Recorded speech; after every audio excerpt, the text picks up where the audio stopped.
Hello, and welcome to Mythos and Logos. In the year 1034 AD, a Byzantine chronicler named Michael Psellos sat in Constantinople, trying to find words for something he had witnessed. He was a scholar, a man of letters, trained in rhetoric and philosophy. He had seen battles before, had watched armies clash beneath the walls of the greatest city in Christendom. But what he had seen that day, what the Varangian Guard had done, defied his considerable powers of description. These northern warriors, these men from the frozen lands beyond the known world, had charged into battle with such fury that they seemed, in his words, to have left their humanity behind. They howled, they bit their shields. They fought without armour, without fear, without any regard for their own survival. They killed with a savagery that made hardened soldiers turn away. And when the battle ended, when the enemy lay broken and scattered, these warriors stood among the corpses, chests heaving, eyes wild, as if waking from a dream they could not quite remember. Psellos called them berserkers, and he was not sure if they were men at all. For nearly 4 centuries, these warriors haunted the edges of the known world. They served as shock troops in Viking raids, as elite bodyguards to Scandinavian kings, as the most feared members of the Byzantine emperor's personal guard. They won battles that should have been lost. They broke shield walls that should have held. They turned the tide of history with their impossible fury. But the price they paid was terrible. They lived outside normal society, feared even by their own people. They died young. They were outlawed, restricted, gradually pushed to the margins as the Viking Age gave way to something more settled, more Christian, more civilized. By the time the last longships sailed, by the time the Norse world had been baptized and tamed, the berserkers had vanished as completely as if they had never existed at all.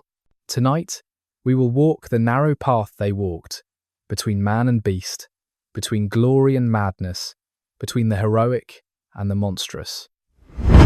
We will try to understand what made a human being choose this transformation, what rituals and beliefs sustained it, and what it meant for a culture to create warriors who existed at the very edge of what it means to be human.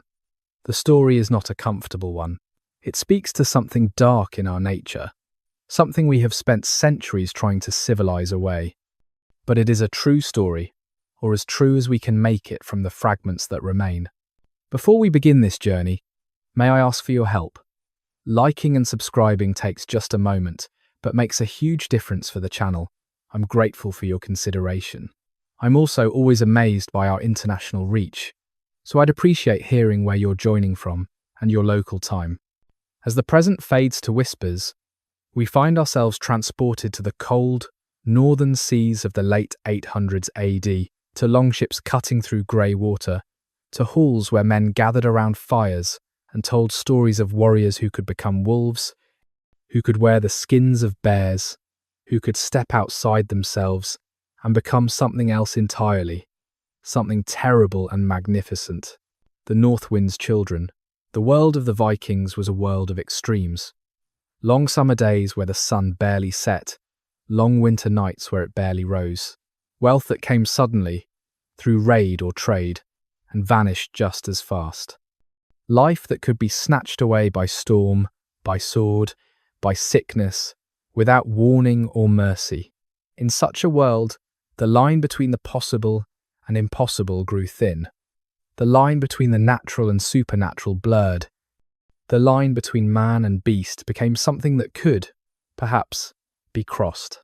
The Viking Age began, historians tell us, in the late 700s AD. It is a convenient date, marked by the raid on Lindisfarne in 793 AD, when Norse warriors descended on an English monastery and shattered the illusion of safety that Christian Europe had wrapped itself in. But the culture that produced these raiders, the culture that would send dragon ships across the known world for the next 3 centuries, had been forming for generations before that first recorded strike. It was a culture of farmers and fishermen, yes, but also of warriors. A culture where every free man was expected to know how to fight, where a good sword had a name and a history, where reputation mattered more than life itself. In this culture, warriors were not a separate class. They were not professionals in the way a Roman legionary was professional, trained from youth in nothing but the arts of war. A Norse warrior was a farmer in spring, a trader in summer, and a raider in autumn. He was husband and father, neighbour and friend. But when the time came to fight, he transformed. He put on his war gear, took up his weapons, and became something harder, something colder, something necessary for survival in a world where weakness meant death. Most warriors made this transformation, and then, when the battle ended, transformed back. They cleaned their weapons, divided the spoils, and returned to their farms and families. They told stories of what they had done, perhaps boasted a little, perhaps kept certain memories to themselves. They were men who had done violence, but they remained men. But some warriors went further. Some crossed a line that others only approached. Some became berserkers. Picture, if you will, the great hall of a Norse chieftain, the long fire burning down the centre, smoke rising to find its way through the roof beams, the benches along the walls packed with warriors, farmers, traders, all the free men of the district who owed service to their lord. The clatter of wooden bowls, the smell of roasted meat and spilled ale, the buzz of conversation in a dozen dialects of Old Norse. And there, perhaps at a table slightly apart from the others, a group of men who looked no different from their fellows, but who carried about them an air of apartness, of danger, of something held barely in check. They ate more than others, they drank more, they laughed louder, and fell silent more suddenly. And when they looked at you, their eyes held something that made you glance away, something that reminded you of a wolf watching from the tree line, calculating, patient, utterly without mercy. These were the berserkers, and they were both the pride and the terror of Norse society. In Odin's shadow, to understand the berserkers, you must first understand their god. Not Thor, the thunderer, the protector, the god of farmers and common folk. Not Freya, the god of fertility and harvest, of peace and prosperity. The berserkers belonged to Odin, the All-Father, the one-eyed wanderer, the god of war and death and poetry and madness. And Odin was not a comfortable god to serve. The Norse gods were not like the distant, perfect deities of other religions. They were powerful, yes, but they were also flawed, conflicted, and ultimately doomed. They knew that Ragnarok was coming, the end of all things, when they would march out to face the giants and the monsters in a final battle they could not win. They knew their fate. They saw it clearly. And they prepared for it anyway, gathering the bravest of the human dead to fill the benches of Valhalla, building an army for a war they would lose. Odin was the chief of these doomed gods, and he wore his foreknowledge like a burden. He had sacrificed one of his eyes for wisdom, had hung himself from the world tree Yggdrasil for 9 nights to gain knowledge of the runes. He wandered the world in disguise, testing heroes, provoking conflicts, searching endlessly for any advantage that might delay the inevitable end. He was a god of secrets and tricks, of inspiration and obsession. He gave victory in battle, but he was faithless, abandoning his favourites when it suited his purposes. He was the god of kings and poets, of skalds who could weave words into weapons, of warriors who could work themselves into states of supernatural fury. He was, above all, a god of ecstasy, not the gentle ecstasy of mystical union, but the violent ecstasy of the warrior in battle, the poet in the grip of inspiration, the madman who sees what others cannot. The Old Norse word was other, the divine frenzy, the state of being outside yourself, possessed by something greater and more terrible than your merely human consciousness. It was a gift and a curse, this other. It gave power beyond the normal limits of flesh and will, but it consumed those it touched, burning them up like dry wood in a flame. The berserkers claimed to channel this divine fury. They said they were Odin's warriors, his chosen instruments. Before battle, They performed rituals that invoked the god's presence. They worked themselves into a state where their normal consciousness fell away, and something else, something inhuman, took its place. In this state, they felt no pain. They feared nothing. They became, for a few terrible hours, what Odin himself was in battle, pure, destructive will made flesh. This was not a metaphor. This was not poetic exaggeration. The Norse truly believed that a man could, through the right preparations and with the god's blessing, step outside his human limitations and become something else. The boundaries between human and animal, between man and God, between the living and the dead, all these boundaries that other cultures considered absolute, the Norse saw as permeable, as lines that could be crossed by those brave or mad enough to try. The Berserkers lived on this boundary. They were men who had learned to become beasts. Or perhaps they were beasts who had learned to wear the shape of men. The distinction, in the Norse worldview, was not as clear as we might wish it to be. Bear shirts and wolf coats, the word itself tells us something. Berserker. In Old Norse, berserker, which most scholars believe means bear shirt, a warrior who wore the skin of a bear. Though some argue it might mean bear shirt, a warrior who fought without armour, exposed and vulnerable, and trusting entirely in his fury to protect him. The etymology is disputed, as so much about these warriors is disputed, lost in the gap between history and legend. But whether they wore bear pelts or fought bare-chested, the Berserkers were distinguished from another class of animal warriors. The Ulfhedna, the wolf-coats. These warriors wore wolf skins and drew their power from the wolf, rather than the bear. The distinction may seem academic to us now, but it mattered to the Norse. The bear and the wolf occupied different symbolic spaces in their world, represented different kinds of danger, different kinds of power. The bear was massive, unstoppable, a creature that could kill with a single blow. It was solitary, territorial, and when roused to fury, absolutely relentless. A bear would keep coming even with spears in its chest, even with its own blood soaking the ground beneath it.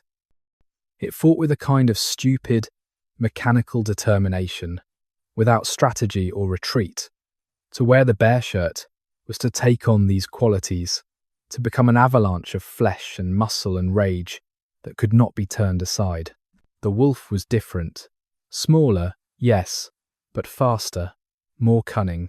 Wolves hunted in packs, coordinated their attacks, used strategy and teamwork. But a lone wolf, pushed to desperation, was perhaps even more dangerous than a bear, because it combined animal strength with animal intelligence, with the kind of focused predatory awareness that could calculate vulnerabilities and exploit them. To wear the wolf coat was to become this kind of fighter, quick and vicious and smart, a killer who thought even while the blood frenzy sang in his veins. Both kinds of warriors, bear and wolf, appeared in the sagas. Both served in the retinues of kings. Both were feared and respected in roughly equal measure, and both were understood to be something other than normal warriors, something that existed at the intersection of human and animal, civilization and wilderness, control and chaos. The process of becoming a berserker or an Ulfhedin began, perhaps with an affinity for these animals. A young man who was drawn to solitude might identify with a bear. One who moved well in a group, who felt the pull of pack loyalty, might identify with the wolf. But the identification went deeper than personality. It became, through ritual and practice, and perhaps pharmacological intervention, a kind of possession. The animal entered the man, or the man entered the animal. However, the transformation was understood. It was not play acting. It was not merely psychological. In the Norse understanding, something real happened, something that altered the warrior at a fundamental level. Later sources, Christian sources writing about the pagan past with a mixture of fascination and horror, would describe berserkers biting their shields, chewing the rims of their weapons, howling like animals before the battle began. They would describe warriors so lost in their fury that they killed friends as readily as foes, that they could not be restrained or reasoned with until the battle frenzy passed. They would describe men whose eyes changed, whose very faces seemed to shift into something bestial, whose humanity appeared to drain away entirely in the heat of combat. How much of this is true? How much is exaggeration? The addition of supernatural elements to explain warriors who were simply very good at psyching themselves up for combat. We will return to this question, to the debate between reality and myth. For now, it is enough to know that the Norse believed these transformations were real. They had words for them, rituals to induce them, laws to restrict them. The berserker was not a metaphor in Norse culture. He was a fact, uncomfortable and undeniable and absolutely real. The blood of kings. The oldest tales of berserkers do not present them as outcasts or madmen. They present them as heroes. They present them, indeed, as the ancestors of kings. The Ynglinga saga, written by the Icelandic scholar Snorri Sturluson in the early 1200s AD, tells the story of the Yngling dynasty, the royal house that claimed descent from the gods themselves. And at the root of this dynasty, at the very beginning of the line, stand warriors who were more than warriors, men who could change their shapes, who could become bears and bulls and birds at will. These were Odin's champions, his chosen ones, the founders of noble houses. The saga tells us that Odin himself had warriors who went without mail coats and were as mad as dogs or wolves. They bit their shields and were as strong as bears or bulls. They slew men, but neither fire nor iron harmed them. This is called going berserk. Think about what this means. Think about what it tells us. The most prestigious royal family in Scandinavia, the dynasty that ruled over Uppsala, the religious and political heart of the Norse world, traced its origin back to berserkers. Being a berserker, in this early period, was not a mark of shame. It was a mark of divine favour. It meant you had been touched by Odin, that you carried his power in your blood, that you were set apart from ordinary men, not as something lower, but as something higher.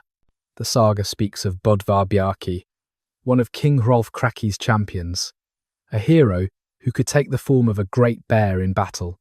The name itself means warlike little bear. His father had been cursed to live as a bear, his mother had willingly lain with this bear man, and Bodvar inherited the ability to shift between forms. In battle, while his body lay in a trance, a great bear would appear on the field, fighting with such strength that it turned the tide of entire wars. This was not seen as monstrous. This was heroic. This was the mark of a great warrior, proof that he had access to powers beyond the merely human. The historical reality behind these tales is, of course, unclear. Snorri was writing 200 or 300 years after the Viking Age had ended, collecting oral traditions that had been shaped by countless retellings, embellished by poets, mixed with mythology and legend, until history and fantasy became impossible to separate. He was writing, moreover, as a Christian, trying to make sense of a pagan past that his own culture had rejected and suppressed. His account is valuable. It is our best source for understanding how the Norse themselves understood their berserker tradition. But it is not, in the modern sense, history. Yet something real lies beneath the mythology. The genes that produced the Yngling kings, whatever those genes were, came from somewhere. Real warriors won real battles and founded real dynasties. And if those warriors called themselves berserkers, if they claimed the ability to channel animal fury, if their descendants remembered them as shapeshifters and champions of Odin, then we are looking at a tradition that was, at its origin, deeply bound up with political power, with legitimate authority, with the right to rule. Imagine what this means for a young warrior in the 900s AD. He grows up hearing stories of his ancestors, of kings and heroes who were berserkers.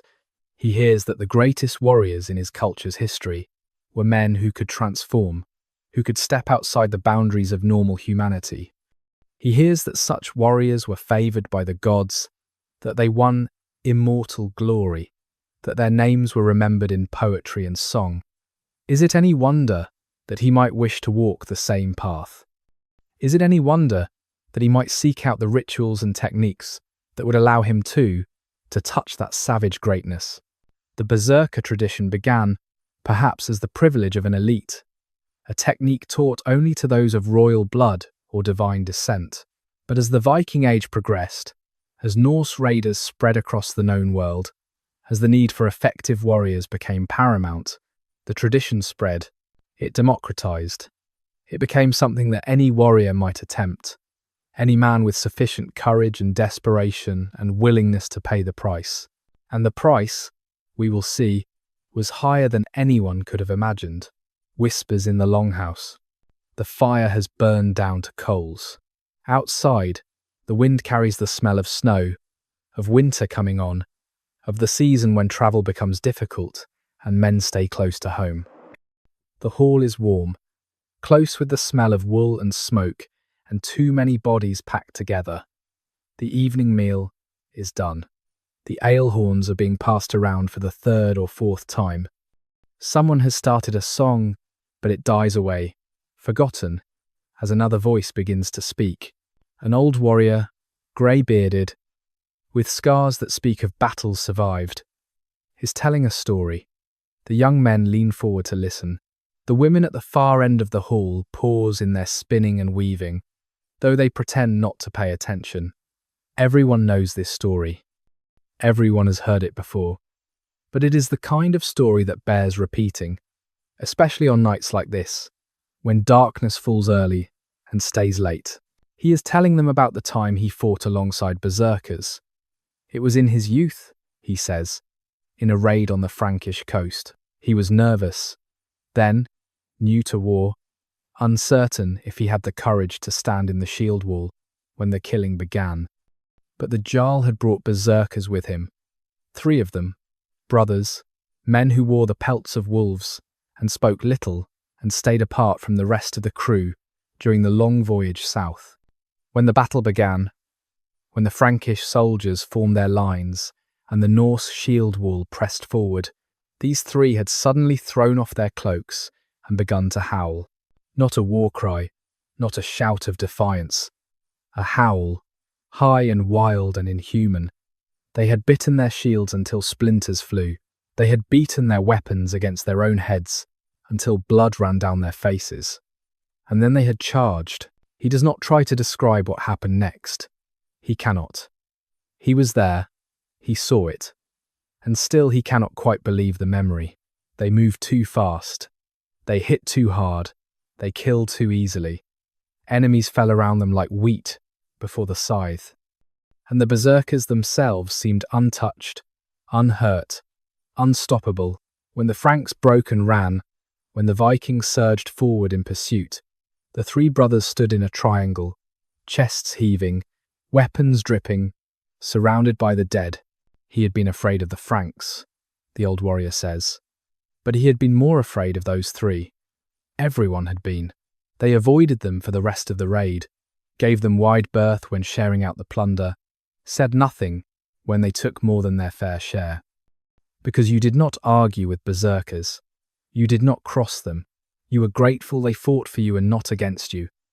And you hoped, quietly, that someday they would die in battle far away and trouble you no more. The young men listening to this story react in different ways. Some feel a thrill of possibility, imagining themselves with such power. Some feel revulsion, sensing correctly that this is a road that leads somewhere dark. Some feel both at once, fascinated and repelled in equal measure, and lest, unable to look away from the image of those 3 brothers standing in their circle of corpses, unable to decide if what they see is heroic or monstrous, or somehow both at the same time. In the corner, barely noticed, a boy of 14 or 15 sits very still, his eyes distant, his mind already elsewhere. He is thinking about those 3 brothers. He is wondering what it felt like, that transformation. He is wondering if he could do it. If he should try, if the glory would be worth the cost. He does not know, yet, that he will spend the rest of his short life finding out. The initiate's dream. You cannot sleep. You have been lying here for hours, listening to the snores and mutters of the other warriors, watching the last coals of the fire glow and fade in the darkness. Your mind will not rest. It keeps circling back, again and again, to the decision you know you must make. Tomorrow, they will ask you, the Berserkers, the three who have been watching you for weeks now, who have seen something in you that they recognize, some potential, or hunger, or willingness to go where others will not. They will take you aside, away from the others, and they will ask you if you want to learn, if you want to walk the path they walk, if you want to become what they are. You should say no. You know this. Your family would want you to say no. A good farm is waiting for you back home. A girl who has smiled at you more than once. A life of reasonable comfort and reasonable safety. You could be a warrior, certainly. Fight when fighting is needed. Raid when raiding is profitable. Come home when winter comes, and live to grow old and die in your bed, surrounded by grandchildren who will remember your name. But that is not enough. You cannot say exactly why it is not enough, but you feel the inadequacy of it like a physical ache, like hunger or thirst. You have tasted battle once, just once, in a small skirmish over grazing rights with a neighbouring district. You stood in the line with the other young men, shield overlapping shield, spear ready, heart hammering so hard you thought it would burst through your ribs. And when the lines met, when the pushing and shouting and stabbing began, you felt something wake inside you, something fierce and glad and utterly without fear. For just a moment, for just a few heartbeats, you felt more alive than you had ever felt before. And when the fight ended, when the other side broke and ran, and your side stood victorious, you felt that aliveness drain away, leaving behind a terrible absence, a longing for something you had touched but not grasped, not held, not made fully your own. The Berserkers live in that state. Or something like it. They have found a way to summon that fury at will, to sink into it completely, to let it carry them beyond pain and fear and doubt. They are, you think, the freest men alive, because they have nothing left to lose, because they have already given up everything that would hold them back, because they have traded their humanity for something sharper and cleaner and more terrible. But you have seen the cost. You have seen them after battles, shaking and pale, and sometimes weeping, coming down from whatever heights they reached, crashing back into their merely human bodies, with a violence that leaves them broken and scattered. You have seen the way other warriors avoid them, the way even the Jarl speaks to them carefully, as if they were wild animals that might turn on him at any moment. You have seen the emptiness in their eyes when they think no one is watching, the way they drink too much and sleep too little, and seem always to be listening for something the rest of you cannot hear. They will die young. You know this. Berserkers always die young. They burn too hot, too bright. They use themselves up, and often they die badly, killed by their own comrades when they cannot stop fighting, when the battle ends but the fury does not, when they turn on friends, because in that state they can no longer tell friend from foe, or they die at the hands of the law, outlawed for some act of violence they cannot remember, hunted down like the animals they have become. Is it worth it? Glory and early death against long life and obscurity. The sagas say it is worth it. The sagas say that a man's reputation outlives him, that fame is the only immortality we can hope for. Better to burn bright and brief than to flicker and fade.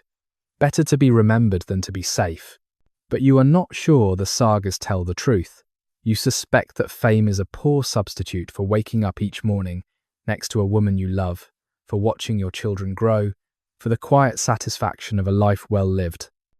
You suspect that the skalds, who make their living singing about warriors, may be biased in favour of spectacular deaths and against boring survivals. And yet, that moment in battle, that feeling of absolute presence, absolute freedom, absolute power. You want it again.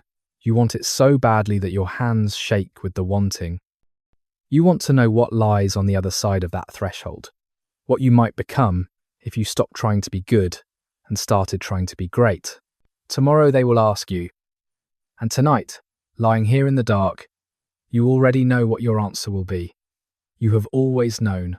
Since the moment you first heard the stories, first saw the berserkers in their savage glory, you have been walking toward this choice.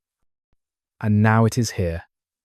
And you are not afraid, or you are afraid, but the fear is drowned out by something stronger, by desire, or curiosity, or the simple need to know what you are capable of when all limits are removed. Tomorrow you will say yes, and everything will change, and you will never, for the rest of your short life, be certain whether you made the right choice or the worst mistake a man can make. But you will be certain of one thing. You will know what it means to be fully, absolutely, terribly alive, beyond the veil of flesh. What actually happened when a man went berserk? What was the physical and psychological reality beneath the mythology? The saga accounts give us vivid images, but little concrete detail. They tell us that berserkers bit their shields, that they howled and frothed at the mouth, that their eyes changed, that they became as strong as bears. They tell us that in battle, these warriors felt no pain, that weapons barely hurt them, that they fought with a fury that seemed superhuman, and they tell us that afterward, when the battle frenzy passed, the berserkers were weak and helpless, unable to rise, sometimes unable even to remember what they had done. These are the symptoms of something. But what? Modern scholars have proposed various theories, each attempting to explain the berserker phenomenon in terms that make sense to contemporary understanding. One theory suggests pharmacological intervention. The Norse had access to various plants and fungi that could alter consciousness. The fly agaric mushroom, Amanita muscaria, grows throughout Scandinavia and contains compounds that produce euphoria, reduced pain sensitivity, and feelings of great strength. Some scholars believe berserkers may have consumed these mushrooms before battle, inducing a state that combined the subjective feeling of power with actual physiological effects: increased heart rate, dulled pain reception, reduced inhibitions. Another theory proposes psychological conditioning. Soldiers throughout history have used various techniques to prepare themselves for combat, rituals that help them suppress fear and access aggression. The berserker rituals, the wearing of animal skins, the howling and shield biting, might have been elaborate psychological triggers, ways of shifting the mind from a normal state into a battle-ready state. Repeat these actions enough times, always in the context of impending violence, and they become automatic, a switch that can be flipped at will. A third theory invokes what modern psychology would call a dissociative state. Under extreme stress, some individuals experience a kind of mental fragmentation, where their normal sense of self recedes and something else, something more primitive, takes control. This is not supernatural possession. It is a documented psychological phenomenon, a survival mechanism that allows people to function in situations where normal consciousness would be paralyzed by fear.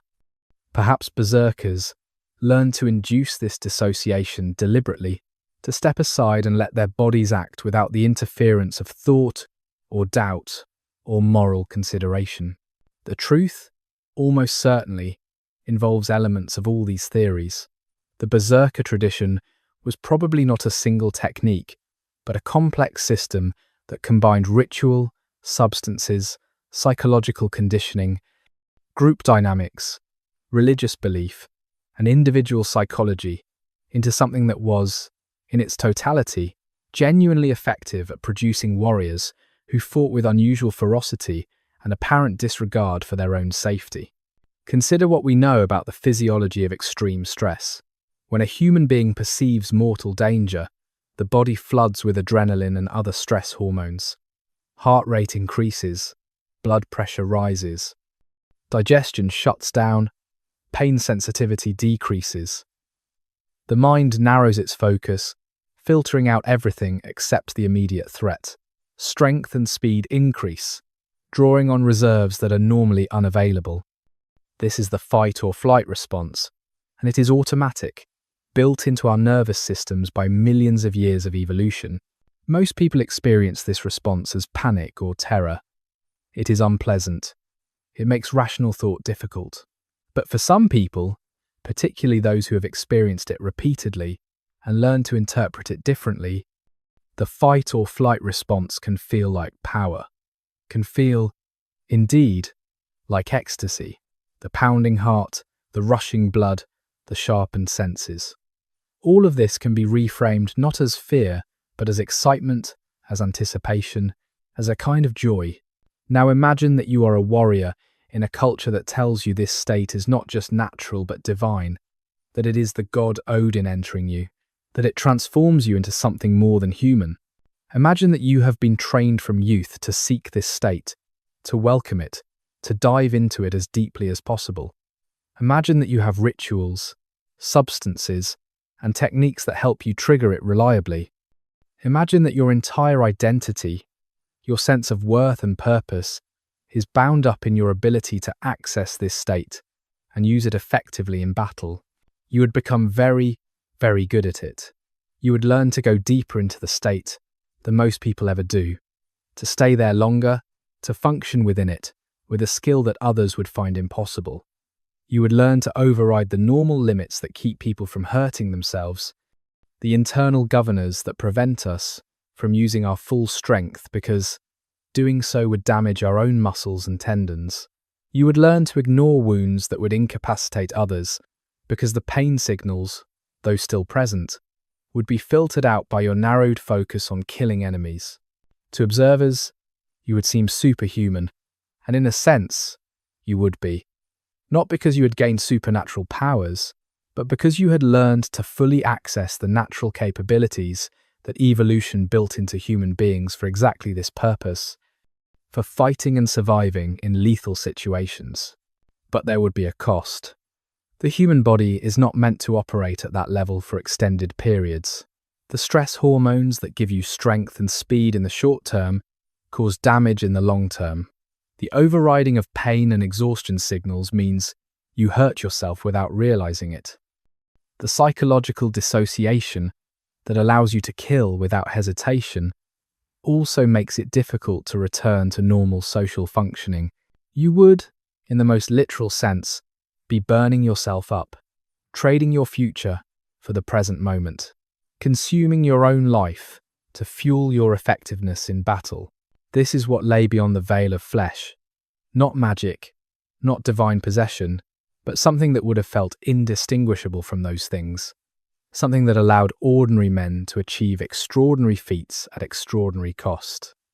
The Berserkers had found a way to weaponize their own bodies, to turn themselves into human sacrifices on the altar of victory, and for a few centuries, in a world where victory often meant the difference between a community's survival and its extinction, this seemed like a reasonable trade. The gathering storm. The night before battle carries its own peculiar quality of stillness. The army is camped in a forest clearing, a day's march from the Frankish settlement they intend to raid. Fires burn low, scattered through the trees like fallen stars. Men check their weapons for the 100th time, sharpen blades that are already sharp, adjust straps and buckles that need no adjustment. They are not talking much.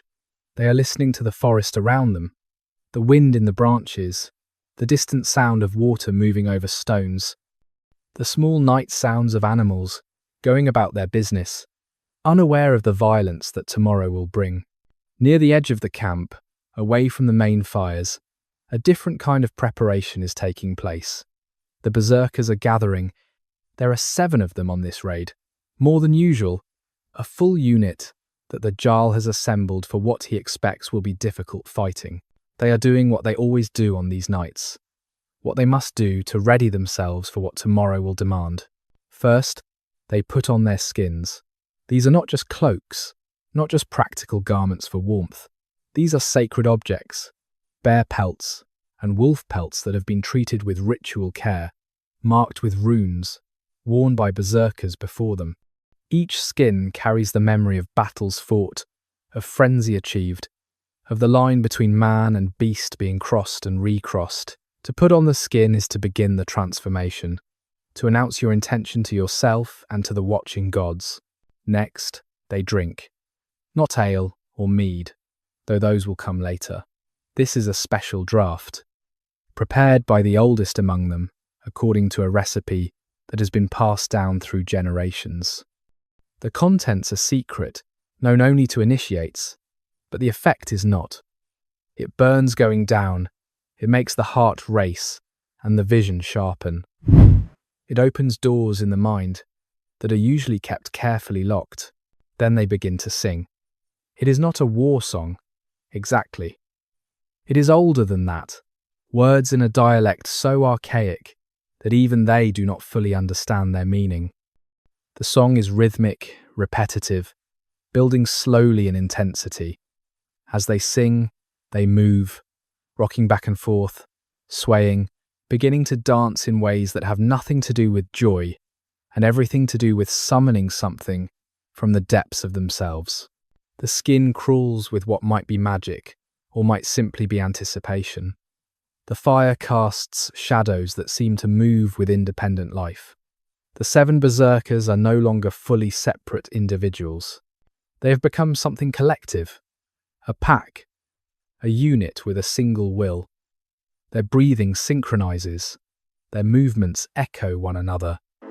They are preparing to step outside themselves, to become vessels for the fury they will need tomorrow. In the main camp, the other warriors glance in their direction and quickly look away. Some make signs against evil, some mutter prayers to Thor, the safe god, the god who protects ordinary men from the dangers of the world. They are grateful to have these 7 fighting with them tomorrow, but they are also afraid, because the line between directed fury and chaos is thin, and sometimes, not often, but sometimes, berserkers do not come back from the place they go. Sometimes they stay lost in the frenzy, and then even friends become enemies, and good men die for no reason at all. But that is tomorrow's worry. Tonight, the 7 continue their ritual, their voices rising into the darkness, calling out to Odin, to the beast spirits, to whatever power will answer them and grant them the strength they need. Tomorrow they will fight. Tonight, they prepare to become something that can fight without mercy, without fear, without any of the civilized restraints that make men human. The moon rises, the forest waits, and somewhere in the darkness, a wolf howls, answering a call it does not understand. The path of ash and iron. The selection of a berserker candidate was never formalized, never written down in any law code or training manual. How could it be? What you were choosing was not a skill set, but a disposition, not an ability, but a willingness. You were looking for young men who had something wrong with them, or something right with them, depending on your perspective. Men who did not quite fit into normal society. Men who felt the pull of violence, not as a duty, but as a calling. Men who could look at the choice between a long, peaceful life and a short, glorious death, and genuinely not know which was preferable. Sometimes, these young men came forward on their own, drawn to the berserker bands like moths to flame, unable to articulate what they wanted, but knowing they wanted something that normal warrior life could not provide. Sometimes they were spotted by existing berserkers who recognized in a boy's eyes, or in the way he moved in his first battle, some quality that marked him as potential. And sometimes, rarely, they were chosen by circumstance, by some trauma or injury or loss that broke something inside them and left them with nothing to lose. No reason to hold back, no fear of death because death had already taken everything that mattered. The early training was physical. It had to be. A berserker's fury would let him push past normal limits. Yes, but those limits had to be high to begin with. If your body was weak, your fury would just burn you out faster, leave you collapsed and gasping while the battle still raged around you. So the candidates trained harder than other warriors, longer, with less rest and less mercy. They ran until their legs gave out, then ran further. They swung their weapons until their arms could barely lift them, then swung more. They fought practice bouts to exhaustion, then past exhaustion, learning what their bodies could endure when they had no choice but to endure it. But the physical training was only the foundation. What came next was stranger, harder to categorize, harder to explain to someone who had not experienced it. They called it learning to leave yourself behind, learning to step outside the person you thought you were and become something else, something simpler and more terrible. It began with pain. Not the incidental pain of hard training, but deliberate pain, carefully calibrated to teach specific lessons.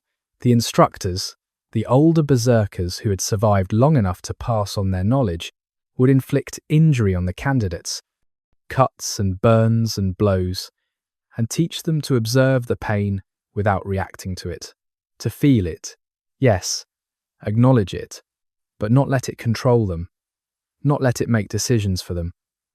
Pain was information, nothing more. It told you something was wrong with your body, but it did not tell you to stop fighting. Only you could decide that. They learned to hunger. Food was restricted, not as punishment, but as training. You needed to know what your body felt like when it was running on empty, when the fuel was gone and only will remained. Because that was where you would often find yourself in the fury of battle, past the point where a normal man would collapse, drawing on reserves that should not exist. If you were afraid of that emptiness, if you panicked when you felt it, you would fail. So you had to become intimate with it, comfortable with it, unafraid of discovering what lay on the other side of physical depletion. They learned to endure cold. The Norse were no strangers to cold, certainly, but the berserker training took it further. They would stand naked in snow, sit in ice water, expose themselves to conditions that killed lesser men, and learn that the body's protests were just noise, signals that could be ignored if you had sufficient reason to ignore them. This was not stupidity or machismo. This was practical training for warriors who would often fight in winter conditions, who would need to function when others were paralyzed by cold, who could not afford the luxury of comfort or the distraction of discomfort. And they learned, always, to push past the point where they wanted to stop. That was the core lesson, the foundation of everything that followed. There was a voice in every man's head that said, enough, that said you have done sufficient, that said, it is time to rest now. The berserker's training was designed to teach you to hear that voice and ignore it, to recognize it as the enemy of your ambition, as the thing that would keep you ordinary when you wanted to be extraordinary. You learn to find that voice and strangle it, to push forward when every fibre of your being wanted to retreat, to discover that the limits you thought were absolute were actually negotiable, actually permeable, actually just suggestions that you could choose to disregard. The candidates who made it through this initial training emerged changed. Not yet berserkers, not yet initiated into the full mysteries of the transformation, but no longer quite normal warriors either. They had learned something about themselves, about the gap between what you think you can endure and what you can actually endure when endurance becomes the only option. They had learned that the self is not fixed, not solid, not the unchangeable thing most people assume it to be. They had learned that you could step outside yourself, or at least outside your assumptions about yourself, and find reserves you did not know existed. Now they were ready for the next stage.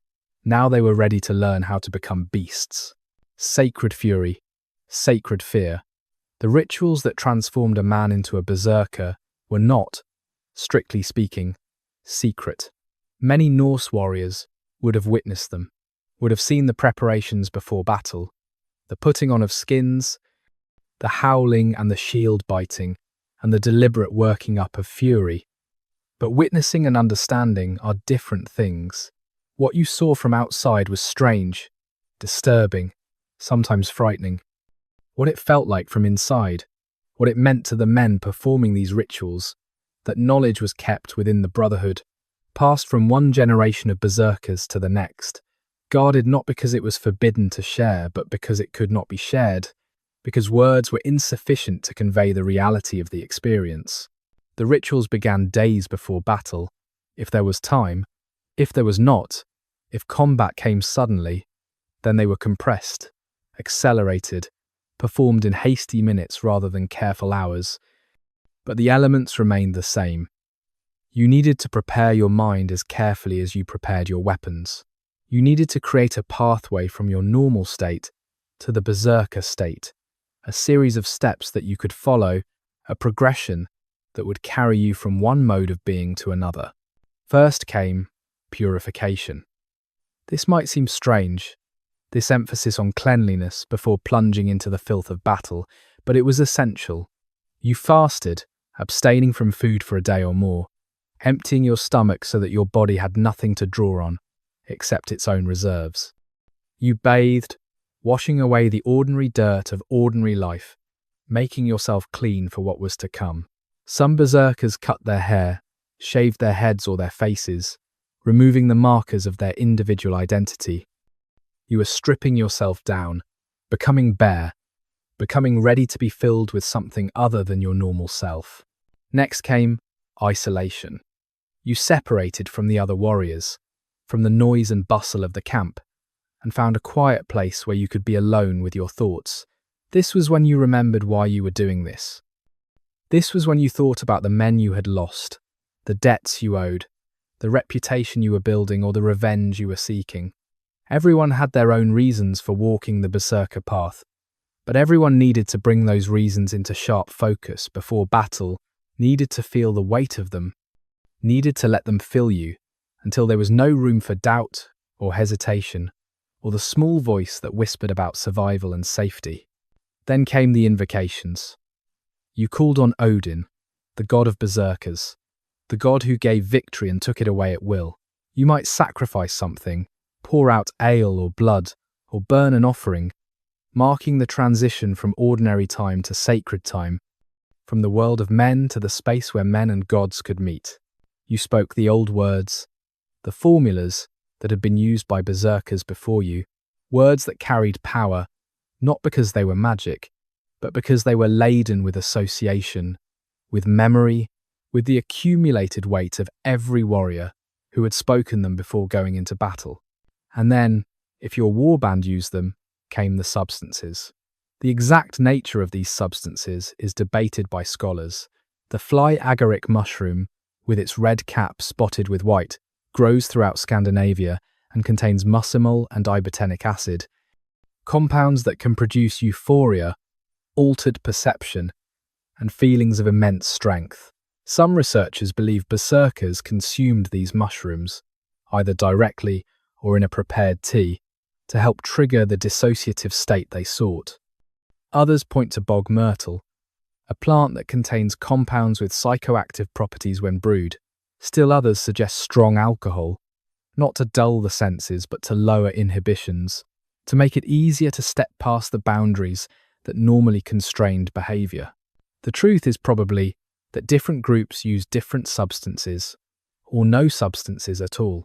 What mattered was not the specific chemical involved, but the psychological effect, the creation of a clear marker that said, the transformation is beginning, the normal rules are suspended, you are entering a different mode of being, whether that marker was a mushroom, or a special drink, or simply a particular pattern of breathing.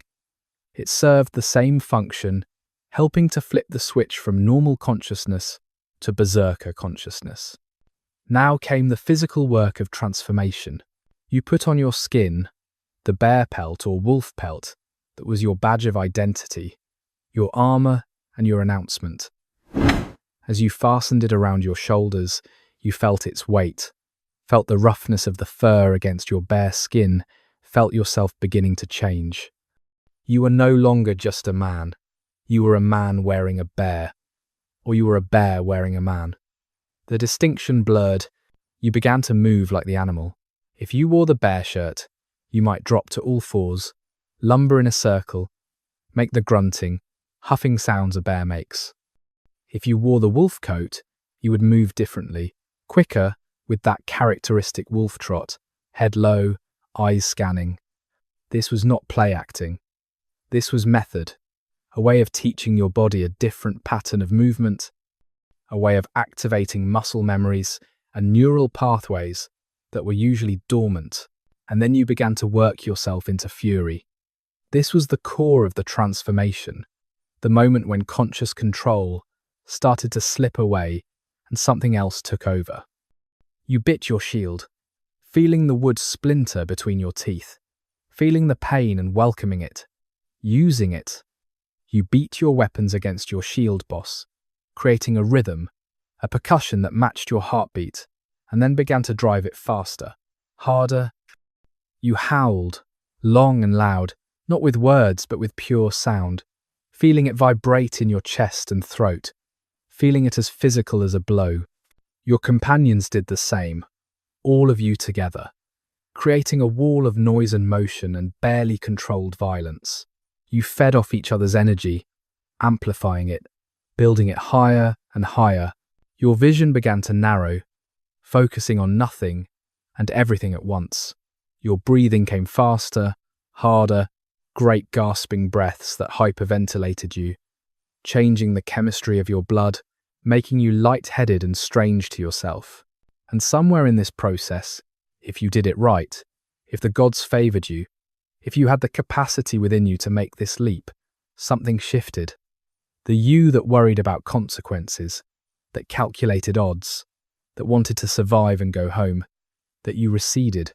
In its place came something that thought only in terms of prey and threat, dominance and submission, kill or be killed. You were no longer a man preparing for battle. You were a berserker, a weapon in human form, and all that remained was to point you at the enemy and release you. This state was called the berserker gang, the berserk way, the going berserk. Once you were in it, fully in it, you could not easily come back. The battle would have to end. Your body would have to exhaust itself completely. Only then would the fury fade. Would normal consciousness seep back in? Would you remember, slowly and with difficulty, who and what you were underneath the beast? But that was later. For now, standing on the edge of battle with your brothers around you, and the enemy waiting ahead, you were ready. You were more than ready.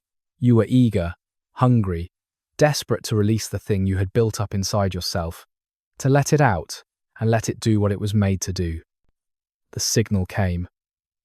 The warband began to move forward, and you went ahead of them, running now, shield forgotten, weapon raised, howling your impossible howl, crashing into the enemy line like an avalanche, given human form and human hatred. This was what you were made for. This was what all the training and ritual and sacrifice had been building toward. This was the moment of becoming, the moment when you were no longer pretending to be a beast, but actually were one, for however long the fury lasted. And it was glorious, and it was terrible, and you would never, for the rest of your life, be able to decide which of those words came closer to the truth. When the wolf awakens, you feel it beginning before the battle starts.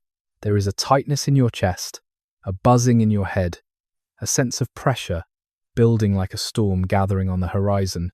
Your hands shake, not with fear. You are past fear. This is something else. Anticipation maybe, or hunger, or the simple physical reality of too much adrenaline flooding your system with nowhere to go yet. You have done the rituals. You have drunk what you needed to drink, chanted what you needed to chant, beaten your shield until your arms ached and your throat was raw. You have put on your wolf skin, felt its familiar weight settle across your shoulders like an old friend, like a burden, like a promise. The other warriors around you are doing their own preparations, checking weapons, forming the shield wall, but they seem distant now, muffled, as if you are looking at them through thick glass or hearing them from underwater. The enemy is ahead. You can see them, a line of men with spears and shields, Frankish soldiers in their neat formations, well-trained, well-equipped, confident because they outnumber you 2-1. They do not know what is coming. They cannot know. They think this will be like other battles they have fought, disciplined men standing shoulder to shoulder, pushing and stabbing until one side breaks. They are wrong. Your warband's Jarl raises his hand. The signal. It is time. You and the other wolfcoats move forward. Ahead of the main line, 6 of you spreading out in a loose formation. You hear yourself beginning to make sounds, not words, just sounds. Growls and snarls and something that might be laughter if laughter could have teeth. The other warriors let you pass. They know to get out of your way. They know what happens to things that stand between a berserker and his prey. The distance closes. You are walking now, then trotting, then running. Your breathing changes. Faster, deeper, pulling air into your lungs in great gulps. Your vision sharpens and narrows at the same time. You can see every detail of the men ahead, the exact placement of their shields, the expressions on their faces, shifting from confidence to confusion to the first edge of fear. But the periphery is gone. There is nothing in the world except what is directly in front of you, nothing except the targets you are about to hit, and then something shifts.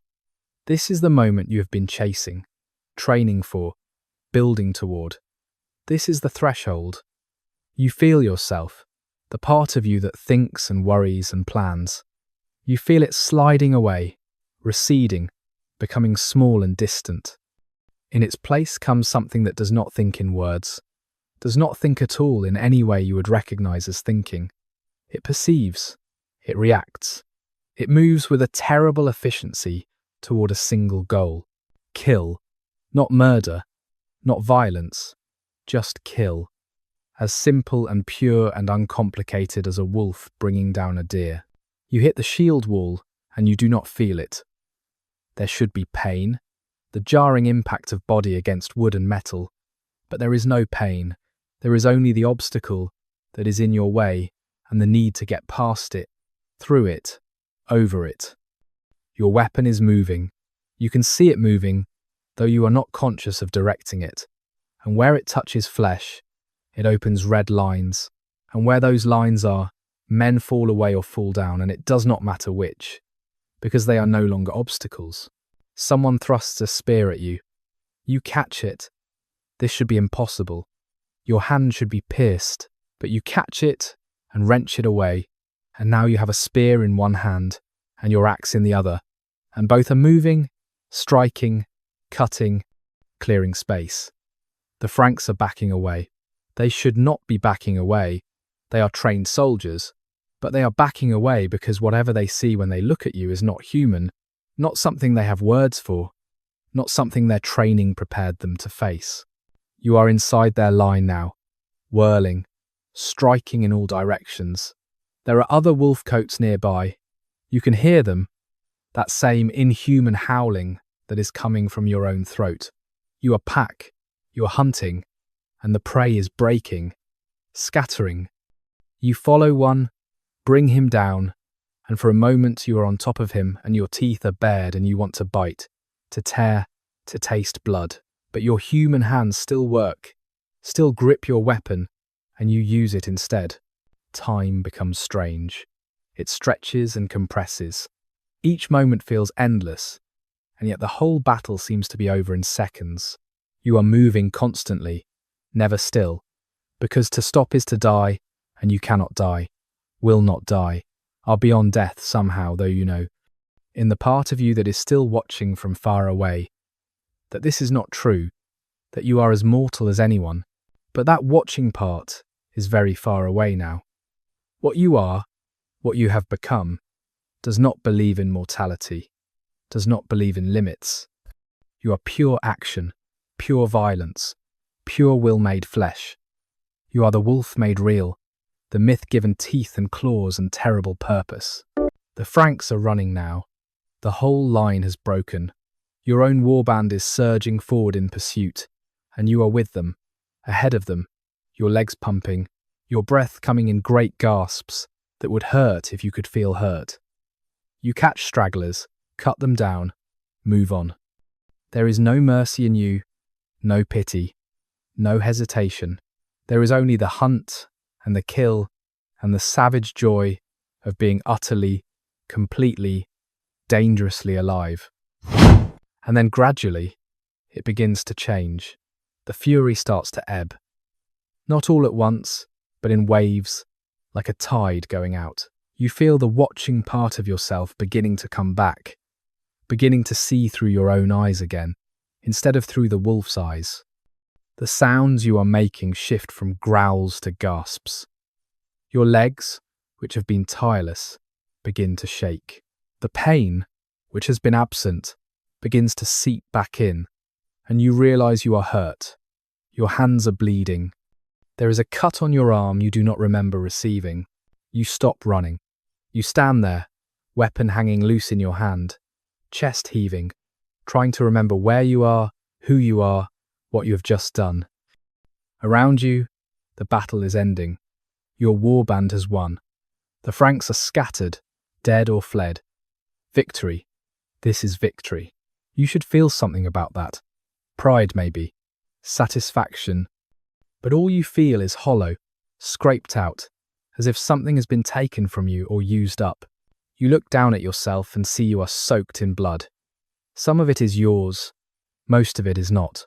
Your hands are shaking violently now, not with anticipation but with shock, with the aftermath of impossible exertion, with your body realizing what you have put it through.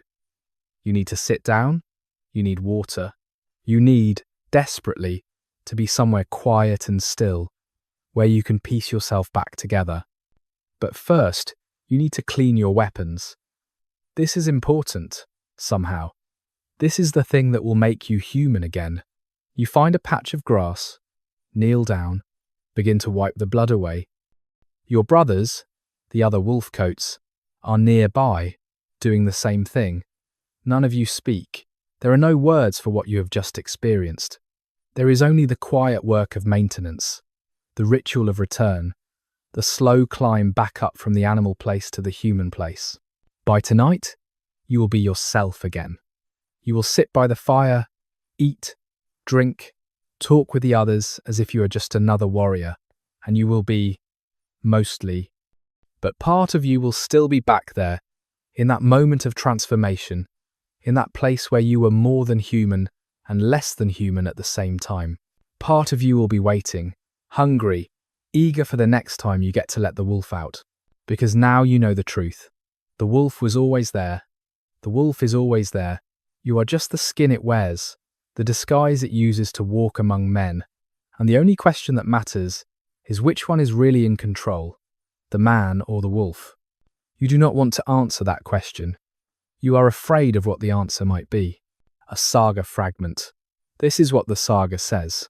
This is how they remembered it. Generations later, when the battles were done, and all the warriors were dust, and only the stories remained.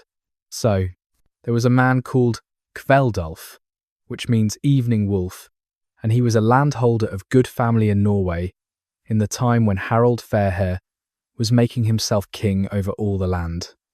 Kveldulf was big and strong and black-haired, and when he was young he was a great warrior, but he had a darkness in him that came out sometimes, a mood that would fall over him like a shadow.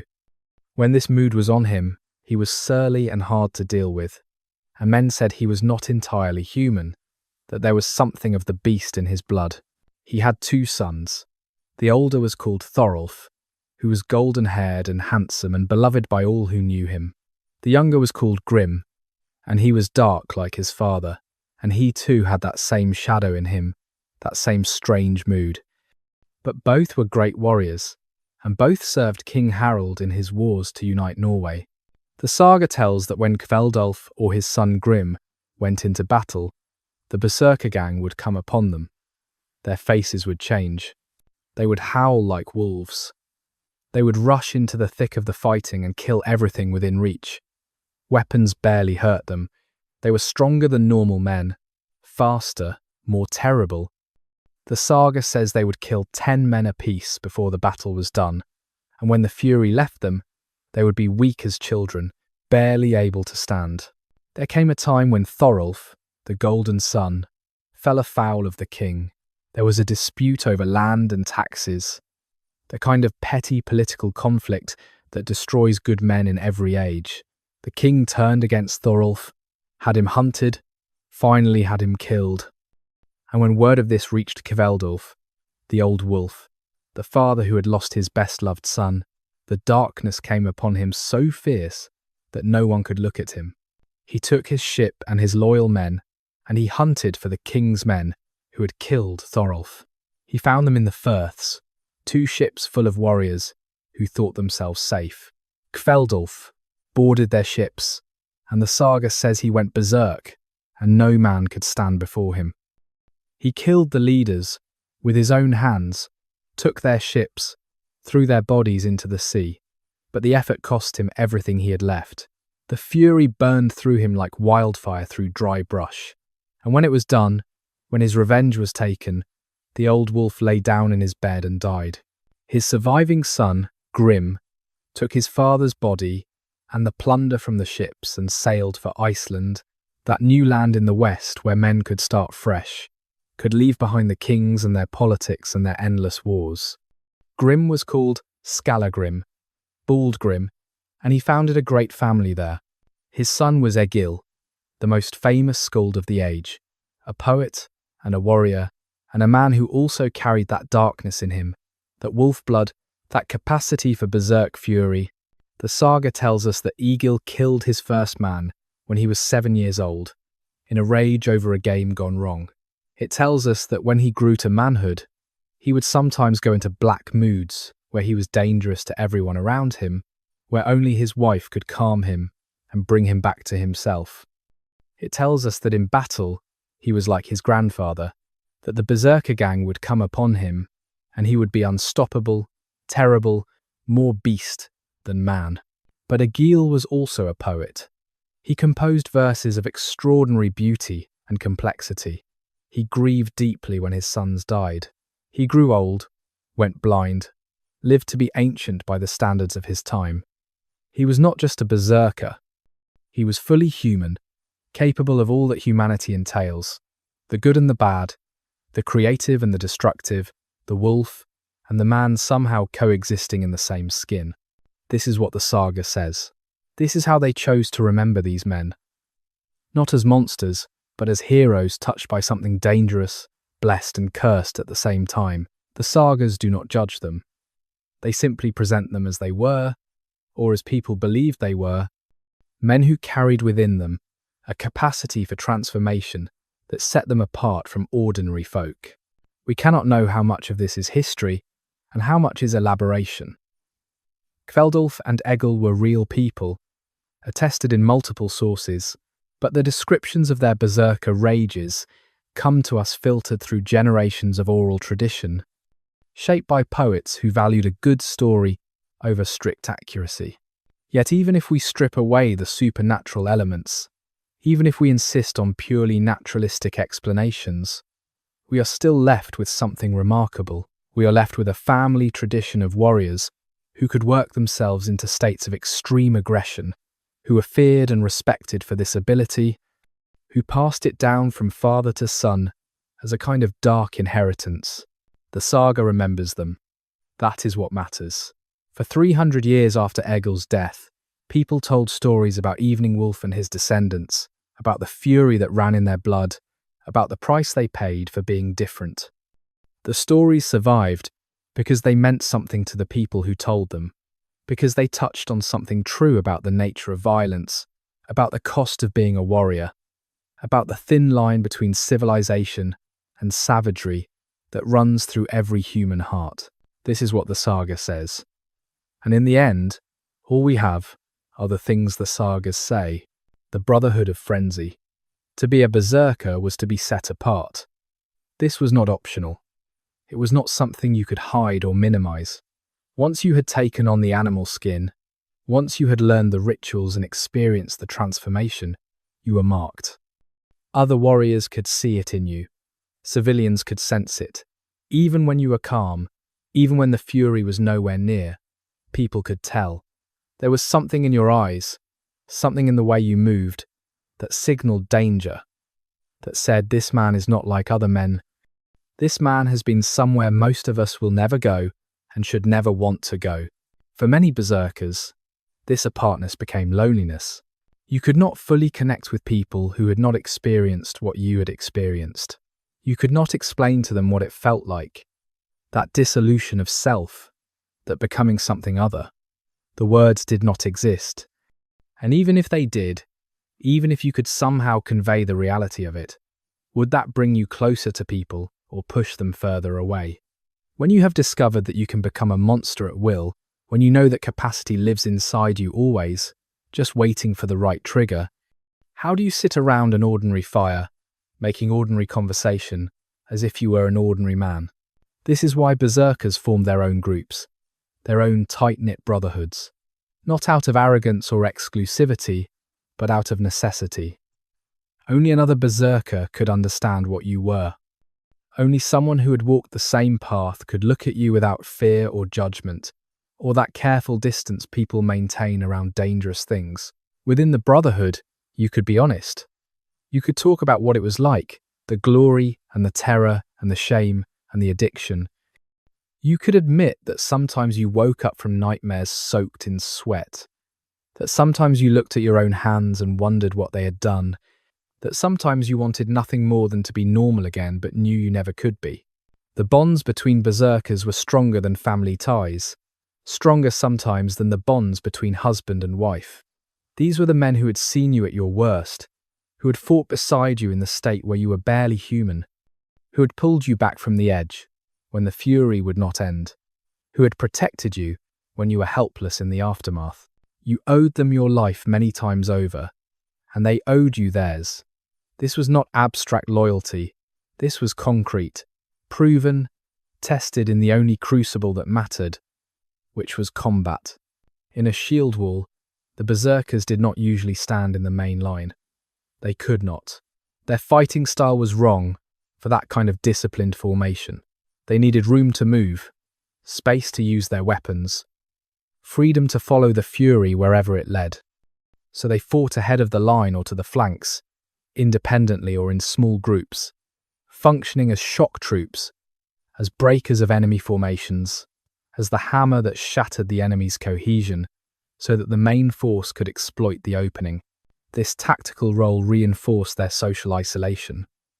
They were useful, yes, essential even, but they were not part of the main body of warriors.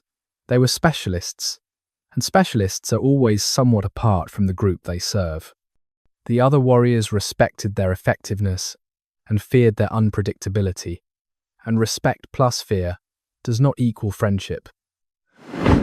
It equals careful, polite distance. Even within the hierarchy of a warband, berserkers occupied an ambiguous position. They were valuable enough that jarls and kings sought them out, paid them well, gave them positions of honor, but they were also dangerous enough that those same jarls and kings never quite trusted them, never quite let them into the inner circle of advisors and confidants. You could use a berserker, but you could not control one. Not really. And what you cannot control, you cannot fully trust. Some berserker bands developed their own initiation rituals, their own secret knowledge, their own lore that was passed from older members to younger. These were not mysteries in the religious sense. Exactly. Though religion was certainly part of it, they were practical knowledge about how to maintain the capacity for transformation over many years, how to manage the psychological toll, how to avoid the fate of berserkers who went too deep into the fury and never came back. The older berserkers, the ones who had survived long enough to have grey in their beards, were walking proofs that it was possible to walk this path and not be destroyed by it. They were sources of wisdom, of technique, of the kind of knowledge that only comes from experience. A young berserker might ask an old one, how do you come back when the fury does not want to end? How do you sleep when every time you close your eyes you see the faces of the men you killed? How do you live with yourself when you know what you are capable of? And the old ones would answer, if they chose to answer, with the accumulated wisdom of years spent balancing on the knife's edge between man and beast. They would say, you never fully come back. You carry it with you always. The trick is not to reject it or fight it, but to find a way to live with it, to make a kind of peace with the darkness inside you. They would say, "You do not forget the men you killed. You should not forget them. But you can choose to remember them as enemies, as men who would have killed you if you had not killed them first, as the price of victory in a world where only victory matters." They would say, "You live with yourself by understanding that you are a weapon. Weapons do not question their purpose. They simply fulfill it. And as long as you point yourself at enemies and not at friends, as long as you serve something larger than your own rage, you can find meaning in what you are." This was not comfort, exactly, but it was enough. It was what you had. And when you sat around the fire with your brothers, the other berserkers, who understood without needing to be told, who carried the same burden and knew the same truths, it was almost enough to make the loneliness bearable. Almost, on distant shores. The Viking Age was not a time of random violence. It was a period of calculated expansion, of Scandinavian warriors and traders and settlers moving out from their homeland in search of wealth, land, and opportunity. And wherever they went, they brought their berserkers with them. In the British Isles, where Norse raiders struck with devastating frequency throughout the 900s AD, berserkers became legendary figures of terror. The Anglo-Saxon Chronicle records attacks where the Northmen came in unprecedented fury, where they seemed to feel no pain, where they killed with such efficiency that whole communities were wiped out in hours. The Chronicle does not use the word berserker, but the descriptions match: men who fought without armour, who howled like beasts, who could not be stopped by ordinary means. In Ireland, where Norse settlers established trading cities like Dublin and Waterford, berserkers served as enforcers for Norse kings, as shock troops in the endless conflicts between Irish kingdoms and Norse overlords. The Irish annals speak of warriors called daibagai, outlaws or brigands, but the term seems to cover a range of violent specialists, including men who match the berserker profile. They were feared and hated by the Irish population, but they were effective, and effectiveness brought them employment and wealth, and a kind of terrible respect. In Francia, where Charlemagne's descendants struggled to hold together an empire that was fracturing under the pressure of civil war and external invasion, Norse raiders found rich pickings. The Frankish kingdoms were wealthy, full of monasteries and churches and towns, packed with goods that had never been properly defended. The Franks were not weak, but they were spread thin, fighting on multiple fronts, and they were not prepared for the kind of warfare the Vikings brought. The berserkers, fighting at the front of every raid, were instrumental in establishing the reputation that made Vikings so feared that Frankish rulers sometimes chose to pay them to go away rather than risk battle. The tactic worked. In its way, the berserkers broke initial resistance, created terror that spread faster than the Vikings themselves, opened the way for the follow-up forces to exploit. A single berserker, charging a shield wall with complete disregard for his own safety, could create an opening that 50 ordinary warriors could pour through. 5 or 6 berserkers, coordinated, could break a formation that should have held. It was not just their physical effectiveness, though that was real. It was the psychological impact. Defending soldiers, seeing these howling, blood-stained figures coming at them without fear or hesitation, would break and run before the lines even met. And once an army began to run, it was finished. The rout would spread, and what should have been a hard-fought battle would become a massacre. The berserkers knew this. They knew they were not just fighters, but psychological weapons, that their value lay as much in the terror they inspired as in the actual damage they inflicted. So they cultivated the terror, emphasized it, made themselves into living nightmares. They wore the animal skins, even when it was impractical, because the visual impact mattered. They howled and bit their shields before battle, because the display mattered. They left survivors specifically so those survivors would spread stories about what they had seen, because reputation mattered more than total destruction. This was the height of their power, the 900s and early 1000s AD, when the Vikings were at their peak, When every coast in Europe was vulnerable, when Norse warbands could strike anywhere and win against superior numbers because their tactics and their terror worked. The Berserkers were essential to this success. They were the tip of the spear, the shock that broke enemy cohesion, the fear that preceded the Vikings wherever they went. But success brought its own problems. The more famous Berserkers became, the more they were sought out, the more they were used, the more they burned themselves out. Fighting constantly, season after season, year after year, took its toll even on men who seemed unkillable. The injuries accumulated, the psychological damage compounded, and slowly, gradually, the pool of effective berserkers began to thin. Not because young men stopped trying to become berserkers, but because fewer and fewer of them survived long enough to become truly skilled at it. The golden age of the berserkers, like the golden age of the Vikings themselves, contained the seeds of its own ending, but they did not know that yet. Standing on the shores of foreign lands, victorious, wealthy, feared, they believed they were invincible. They believed the fury would carry them through anything. They were wrong, but they would not learn that until much later, until the world had changed around them and left them behind. The shield wall breaks. The battle we are about to describe happened in the year 924 AD, somewhere on the coast of what is now France. The historical record is thin, just a single line in a Frankish chronicle that mentions a Norse raid and a devastating defeat. But we can reconstruct what likely happened, drawing on other accounts of similar battles, on archaeological evidence of Viking tactics, on everything we know about how berserkers fought and how their enemies tried to counter them. The setting is a beach, morning, with fog rolling in from the sea. Two armies face each other across 100 yards of sand and shingle. On one side, the Franks, perhaps 300 men, a mixture of local levies and professional soldiers, assembled in haste to defend a nearby monastery that intelligence suggests the Vikings are targeting. They have formed a proper shield wall, 3 ranks deep, shields overlapping, spears protruding, exactly as their training and tradition dictate.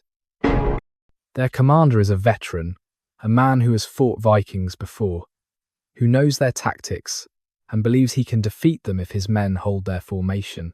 On the other side, the Vikings, perhaps 200 men, outnumbered but unbothered by that fact.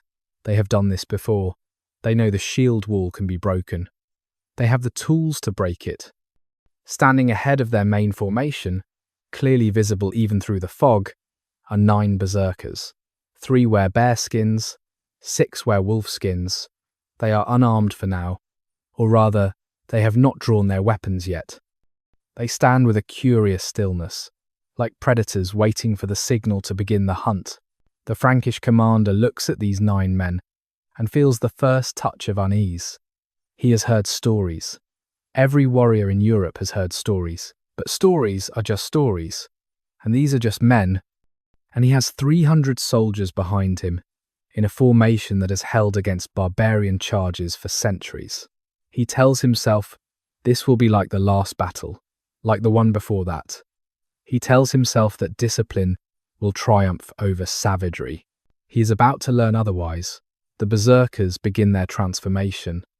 Even from 100 yards away, even through the fog, the Franks can hear it beginning. The howling starts low, more felt than heard, a vibration in the air. Then it builds, rising in pitch and volume, becoming something that makes your teeth ache and your stomach clench. The berserkers are beating their shields, a rhythmic pounding that does not match any drumbeat. The Franks know that seems designed specifically to unsettle, to disturb, to create anxiety in everyone who hears it. The Frankish shield wall tightens instinctively. The men in the front rank lower their spears a fraction of an inch. They are nervous, but they are trained. They will hold. They must hold.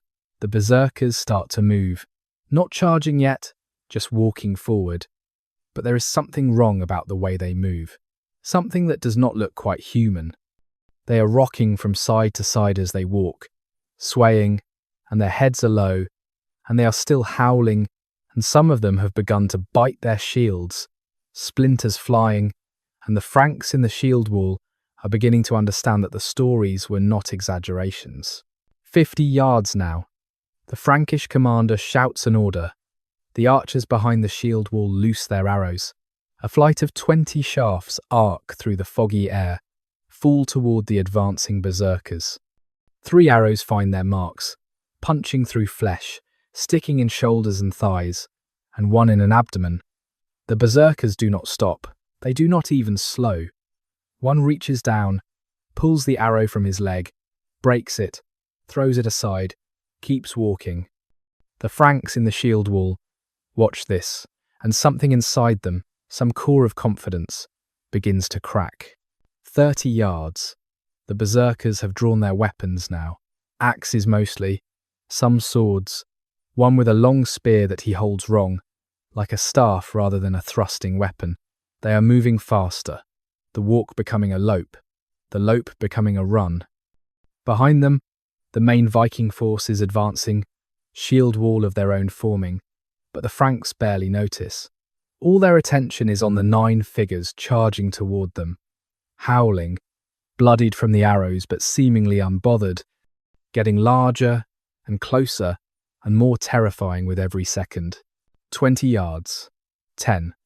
The Frankish commander screams for his men to hold, to brace, to ready spears. They try. They are good soldiers. They plant their feet and lower their spears and prepare to receive the charge. It is not enough. The berserkers hit the shield wall like a storm hitting a wall of sand. Individuals do not usually break shield walls. That is not how ancient warfare works, but these are not ordinary individuals, and they are not trying to be clever about it.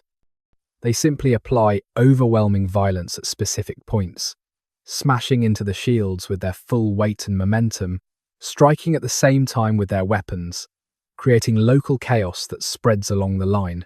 2 of the bear shirts hit the wall simultaneously, just 10 feet apart.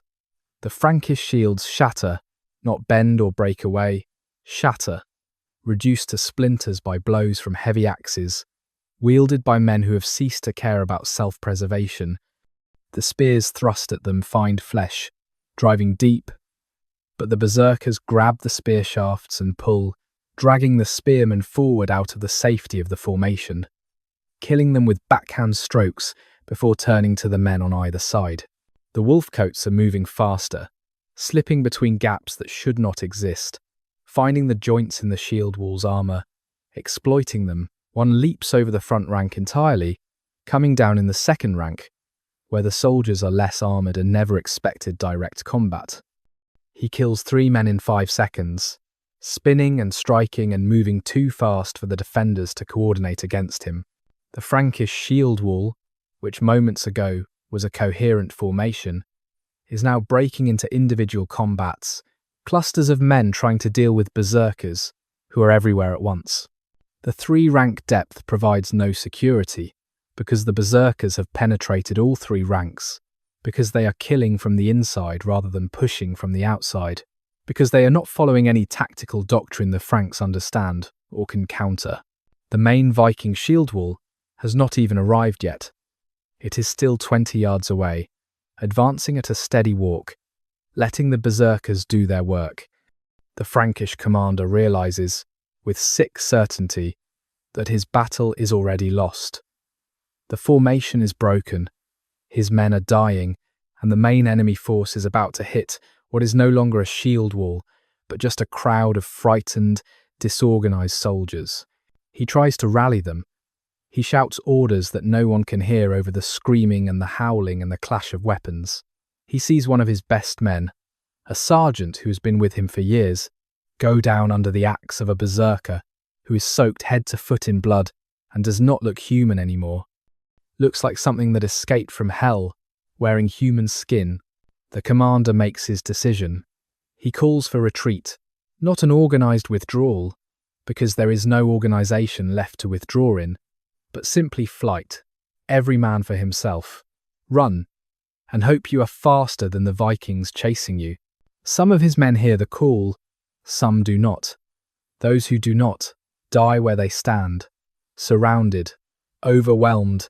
Those who do run for the tree line half a mile inland, shedding weapons and armor as they go, desperate for the speed that might save their lives. The Vikings pursue, but not with full enthusiasm. This is a raid, not a war of conquest. What they want is in the monastery, not in the fleeing Franks. So they chase for 100 yards, cut down the slowest, and then turn back to the beach where 9 berserkers stand among piles of corpses, chests heaving, weapons dripping, slowly, very slowly, beginning to come back to themselves. The battle lasted perhaps 10 minutes from first contact to final rout. The Franks lost 200 men killed or badly wounded. The Vikings lost 3 men dead, 12 wounded, and of the wounded, 5 would die in the next few days from infections. The berserkers, who bore the brunt of the fighting, who took the most risks and sustained the most injuries, had 2 dead and 4 wounded. One of the wounded, a wolf coat with 3 spear holes in his body, would last another week before dying of fever. This was not an unusual ratio. This was, by the standards of the day, a normal battle. The shield wall had broken, the defence had collapsed, the Vikings had won.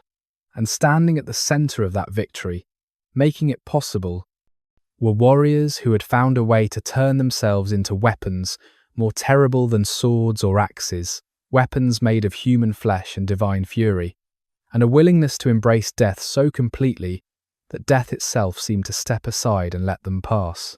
For now, they were triumphant. They had done what they existed to do. They had broken the enemy and won glory, and would be remembered in song, but some of them, standing there in the aftermath, feeling the pain beginning to seep back in, feeling the exhaustion beginning to pull at them, feeling the familiar hollowness that came after the fury faded. Some of them wondered if this was what victory was supposed to feel like. They did not have an answer. They only had the knowledge that they would do it again and again and again, until the day came when they did not stand up at the end of the battle, until the day when death, patient death that had let them pass so many times before, finally decided to collect its due. Iron and amber, the sun is high now, burning off the last of the morning fog. The beach that was a killing ground an hour ago is quiet, except for the cries of gulls circling overhead, attracted by the smell of blood and death. The Vikings have moved inland to the monastery, are doing what Vikings do, taking what they want, loading it onto their ships. But some men remain behind, the wounded who can walk but not work, the ones assigned to watch the boats, and the berserkers. The berserkers are always separate after a battle. The other warriors know to leave them alone for a while, to give them space and time to come back fully from wherever they went. So they sit or lie on the beach, away from the bodies, away from the evidence of what they have done, trying to remember how to be men again instead of weapons. One of the wolf coats is shaking. His whole body trembles as if with cold, though the day is warm. He has a shallow cut on his arm and 3 deeper wounds in his side where spears found their mark. None of the wounds are mortal.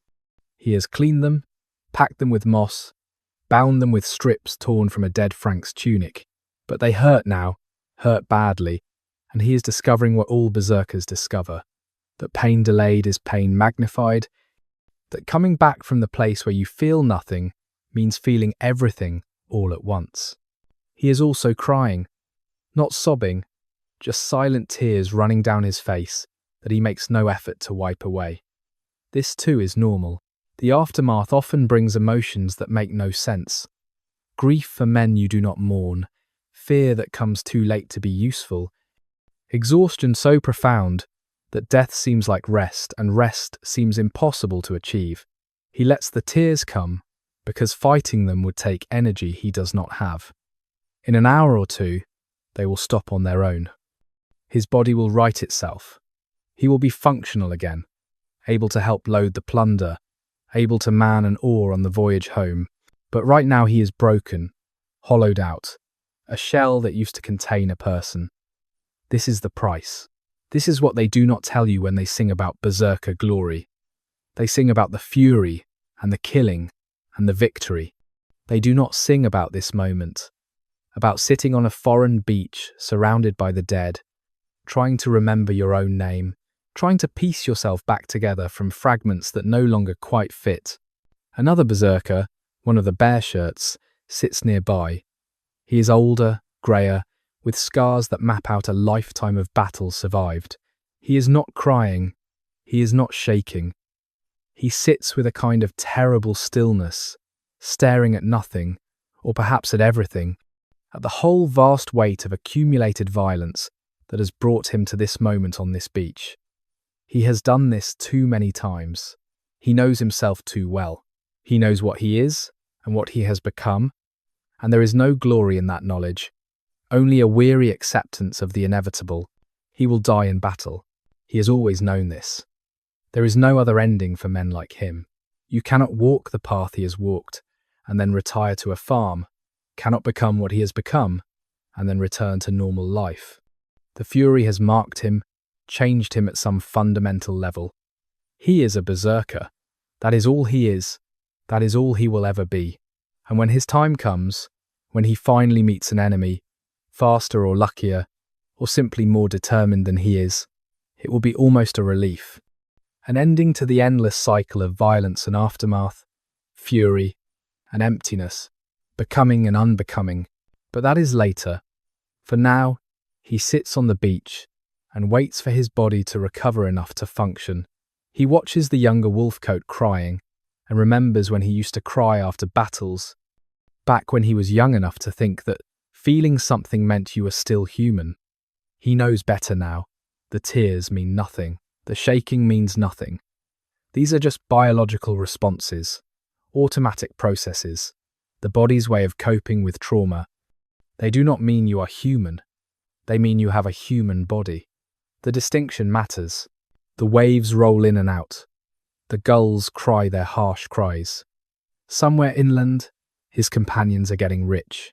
And here on the beach, in the space between battles, in the quiet eye of the storm that is his life, the berserker sits and waits for the next time, the next fight, the next transformation that will give him purpose and take his humanity in equal measure. This is victory. This is what it looks like. And if the songs do not mention this part, well, perhaps that is mercy of a sort. In the emperor's service, in the year 988 AD, the Byzantine Emperor Basil II faced a crisis. He had enemies on every border and rivals within his own court. He needed warriors he could trust absolutely, men who had no connection to Byzantine politics, who would fight for him, and only him, because he paid them and because their honor demanded it. He needed, in short, foreigners. And the best foreign warriors in the world, everyone agreed, were the Northmen. So Basil made a deal with Vladimir of Kiev, the Rus prince, who controlled the river routes between Scandinavia and Byzantium. In exchange for various considerations, Vladimir would send 6,000 Scandinavian warriors to serve as the emperor's personal guard. These warriors became the Varangian Guard, the most elite military unit in the Byzantine Empire, and for the next century and a half, they would serve as the emperor's most trusted and most feared protectors. Among those original 6,000, among the warriors who made the long journey south through the rivers of Rus to the great city of Constantinople, were berserkers. Not many, perhaps a few dozen at most, but enough to make an impression. And Constantinople, that city of wonders, that jewel of civilization, had never seen anything quite like them. Imagine the scene. The great palace, with its mosaics and marble, its perfumed courtiers and silk-robed officials, its centuries of refined culture and complex ceremony. And into this world of Byzantine sophistication, walk these northern barbarians with their rough manners and outlandish customs, men who smell of leather and iron and the sea, who speak a language that sounds to Greek ears like the growling of bears, who worship strange gods and have strange ways. And among these barbarians, the berserkers stand out. Even other Vikings find them unsettling. The Byzantine officials, accustomed to every form of human vice and violence, accustomed to assassins and poisoners and political operators of the highest subtlety, find themselves confronted with something entirely outside their experience. These are not men who plot or scheme. These are men who become animals. The Byzantines have words for many things, but they do not have words for this. The chronicler, Michael Psellos, whom we met at the beginning of our story, saw the Varangian Guard in action multiple times during his long career. He was fascinated and horrified in equal measure. He tried to understand them using the philosophical categories available to him, tried to fit them into his understanding of human nature and the natural order. He largely failed.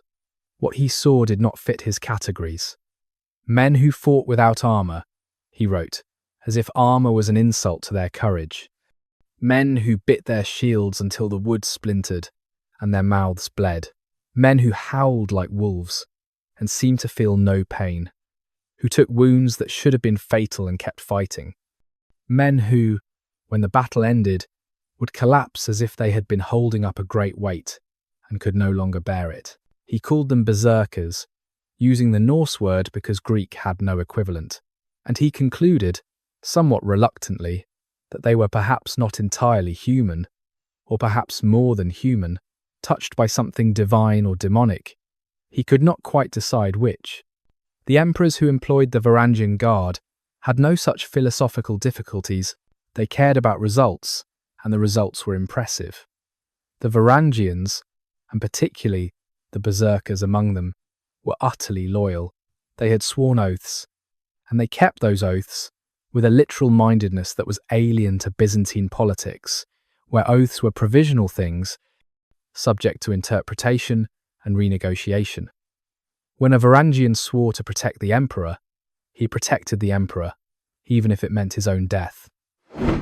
Especially if it meant his own death, because dying in service to your lord was the height of honor in Norse culture, the thing that guaranteed your place in Valhalla. This made them ideal for the role they were given. They stood guard at the emperor's chambers. They accompanied him in public. They put down riots and rebellions. And they fought in the emperor's wars, from the mountains of Armenia to the deserts of Syria, from the Italian coast to the steppes beyond the Black Sea. Wherever Byzantine armies marched, the Varangians marched with them, and wherever the Varangians fought, they won. The berserkers within the Varangian Guard became legendary. Stories spread throughout the Byzantine world about these northern warriors who could not be killed, who fought with the strength of 10 men, who would wade into enemy formations alone and emerge victorious. Some of the stories were true, some were exaggerations. It hardly mattered. The reputation was what mattered, and the reputation made the Varangians even more effective, because enemies who had heard the stories would break and run rather than face these northern demons in open combat. One such berserker was a man whose saga name has come down to us as Harald Hardrada, Harald the Hard Ruler, though when he joined the Varangian Guard, he was just Harald, a Norwegian prince in exile, seeking his fortune in foreign service. He was young then, perhaps 15 or 16, tall and strong and hungry for glory. He would later become King of Norway, would wage wars across Scandinavia, would die at Stamford Bridge in 1066 AD, in a battle that marked the end of the Viking Age. But before all that, he was a Varangian, and he fought in the emperor's service with such distinction that Byzantine sources remember him centuries later. The sources say he was a berserker, or had berserker tendencies, or could go berserk when needed. The language is vague, as it often is with Harald, who became such a legend that separating fact from fiction is nearly impossible. But we know he fought with exceptional ferocity. We know he led from the front. We know he took risks that should have killed him and survived. And we know that when he finally returned to Norway, wealthy and famous and hardened by years of Byzantine warfare, he brought with him a reputation for invincibility that helped him seize and hold power in one of the most competitive political environments in Europe. This was the peak of the Berserker tradition. Perhaps not in Scandinavia, where it was already beginning its long decline, but here, in the service of the Byzantine Empire, where Norse warriors were valued for exactly the qualities that made them problematic at home. Their violence was useful in Constantinople because it was directed outward at the empire's enemies, not inward at their own society. Their oaths were binding because they were made to a distant emperor rather than to local lords with whom they might have disputes. Their berserker fury was an asset because it won battles in foreign lands for foreign gold, and if some of them died in the process, well, they were expendable in a way that Byzantine soldiers, with their families and connections and political entanglements, were not. The emperors paid well for this service.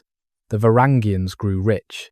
Some of them eventually returned home, bringing their wealth with them, buying land, establishing families, living out their days as respected members of their communities. But the berserkers among them rarely made it that far. The fury that made them so valuable also consumed them. They died young, in battles whose names have been forgotten, defending emperors who are now just entries in history books, serving an empire that itself fell, eventually, conquered by enemies it could not buy off, or intimidate, or defeat. But for a few bright decades, in the late 1000s and early 1100s AD, the berserkers stood guard in the greatest city in the Christian world. They walked marble halls and fought for causes they barely understood, and died for gold and glory, and the chance to fulfill the oaths they had sworn.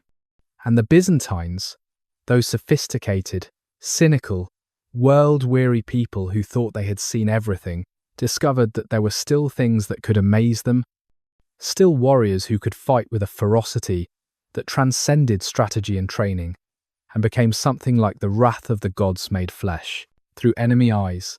I am Brother Anselm, a monk of the Order of St. Benedict, and I am writing this account in the year of our Lord, 937 AD, while the memories are still fresh, and the terror has not yet fully faded from my mind.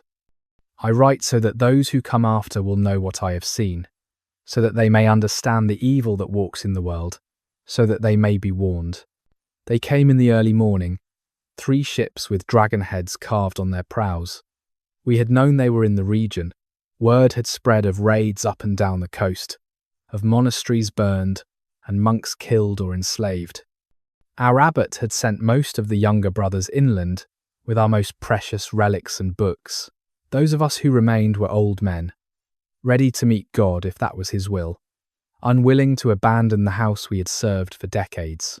We stood in the courtyard as they came ashore, perhaps 40 men, well armed, moving with the confidence of warriors who had done this many times before. Their leader, a man with a grey beard and armour that suggested wealth, called out to us in badly accented Latin. He offered us a choice: give them what they wanted, and we would be spared; resist, and we would die. Our abbot, a man of God who feared no earthly power, stepped forward to negotiate. He was trying to save us, I think, trying to buy time or find some accommodation that would preserve both our lives and our dignity. But I was not watching the leader. I was watching the 9 men who stood apart from the rest, who wore the skins of wolves and bears, who moved with a strange restlessness, like caged animals waiting to be released. I had heard stories about such men. Every monastery on the coast had heard stories. The older monks, those who had survived previous raids, would speak of them in whispers, crossing themselves, saying prayers against evil. They said these warriors were not fully human, that they had made pacts with demons, that they could transform into beasts. I had dismissed these tales as superstition, the kind of exaggeration that grows in the retelling. I was wrong. The negotiations ended badly. Our abbot, God rest his soul, said something that angered their leader. Or perhaps nothing would have saved us. Perhaps they had always intended to kill us and take everything. I do not know. What I know is that the leader made a gesture, and the 9 warriors began to change. I can find no better word for it. They changed. It was not a physical transformation, not in the literal sense. They did not sprout fur or fangs, but something about them shifted. Something in their eyes, in the way they held themselves, in the very air around them. They began to howl, a sound so terrible that I felt my bladder loosen and felt my legs weaken beneath me. They bit their shields, tearing at the wood with their teeth like animals worrying at a bone. And then they charged. What happened next was slaughter. They fell upon us with such fury that resistance was meaningless. Brother Theodore, who had been a soldier before taking vows, tried to stop them with a staff. They killed him in seconds, 3 blows so fast I could barely follow them. Brother Marcus, who was 70 years old and could barely walk, they killed where he stood, an axe splitting his skull before he could even raise his hands in defense or prayer. I ran. God forgive me, I ran. I left my brothers to die, and I fled into the church, thinking perhaps that even these demons would respect the sanctity of God's house. I hid behind the altar, pressing myself against the cold stone, praying desperately for salvation, or at least for a quick death. One of them followed me. I heard him enter, heard his footsteps on the flagstones, heard his breathing, harsh and rapid and somehow wrong. I looked up, and he was standing there, covered in the blood of my brothers, his weapon dripping, his eyes absolutely empty of anything I recognized as human emotion. He wore a wolf's skin, and in that moment I believed completely that he was a wolf, that some dark sorcery had given him human form, but could not disguise his true nature. He looked at me for a long moment. I waited for death. I prayed the prayer for the dying, commended my soul to Christ, and waited. But the blow did not fall. Instead, he turned away, began searching the church for valuables, pulling chalices and candlesticks from their places, tossing them into a sack with complete indifference to their sacred purpose. I should have stayed silent. I should have remained hidden and let him take what he wanted and leave. But I was a monk, a keeper of holy things, and I could not watch this desecration in silence. I stood, I spoke, I told him, in Latin, that he almost certainly did not understand, that he was damned, that God would judge him, that his soul was forfeit for these crimes against the church. He stopped, turned back to me, and for just a moment, I saw something flicker in those empty eyes, something that might have been pain or regret, or the ghost of the man he had been before he became whatever he was now. Then it was gone. He raised his weapon, and I knew I was going to die. But again, the blow did not fall. Instead, he made a sound, something between a growl and a laugh, and he simply left. Walked out of the church with his sack of stolen silver, leaving me alive for reasons I will never understand. Perhaps he was sated with killing. Perhaps even berserkers have moments of mercy.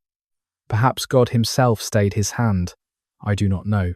When I finally dared to leave my hiding place, when I crept out into the courtyard, they were gone.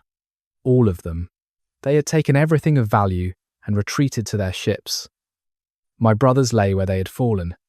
10 men dead in the space of minutes. Our abbot, our cellarer, our oldest brother, 90 years old, who had given his entire life to serving God in this place.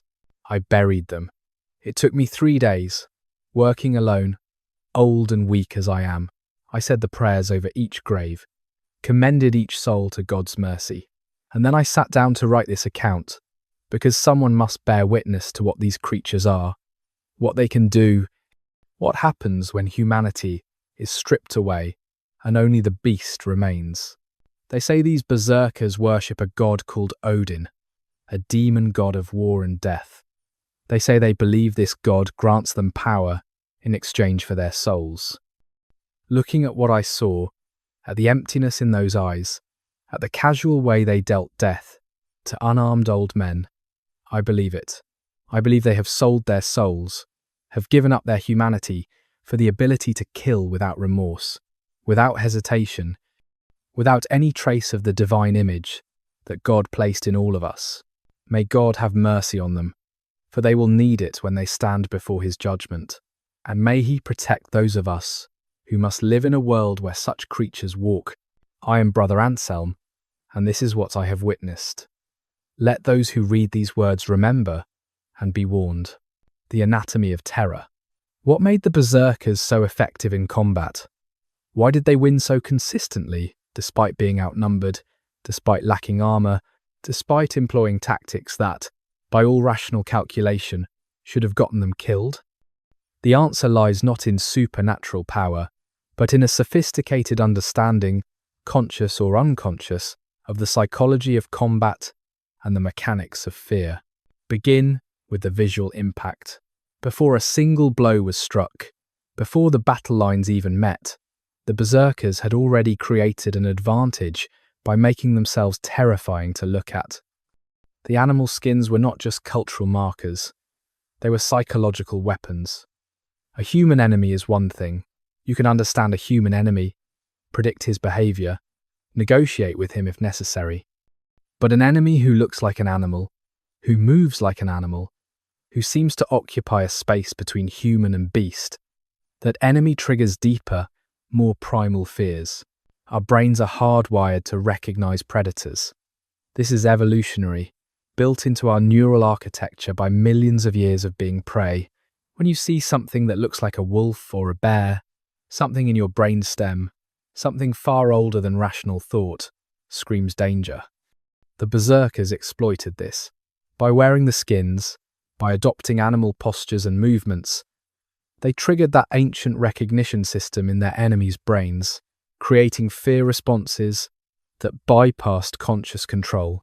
Add to this the deliberate display of aggression before battle, the howling, the shield biting, the self-inflicted wounds. All of this served a purpose. It demonstrated, in the most visceral way possible, that these warriors did not operate according to normal rules. Normal humans avoid pain. Normal humans value their own survival. Normal humans can be threatened or intimidated because they have something to lose. But warriors who bite through their own shields, who draw blood from their own heads, who howl like animals, these warriors are signaling that they have nothing to lose, that pain means nothing to them, that they cannot be deterred by the normal calculus of combat. This display created uncertainty in enemy minds. And uncertainty is the enemy of effective fighting. A soldier who is uncertain hesitates. A soldier who hesitates dies. The Berserkers, by making themselves into incomprehensible threats, by violating every expectation of how warriors should behave, created paralyzing uncertainty in their opponents before the fighting even began. Now consider the tactical employment. Berserkers were almost never used as mainline infantry. They were shock troops, breakthrough specialists, sent in to shatter enemy cohesion at critical points. This was not wasteful or reckless. This was sophisticated tactical thinking. A shield wall's strength lies in its discipline, in every man trusting that the man beside him will hold his position. The Berserkers attacked that trust. By hitting the wall with overwhelming local force, by creating small collapses that spread along the line, they turned order into chaos. And once a formation fell into chaos, once soldiers lost faith in the wall holding, the battle was effectively over.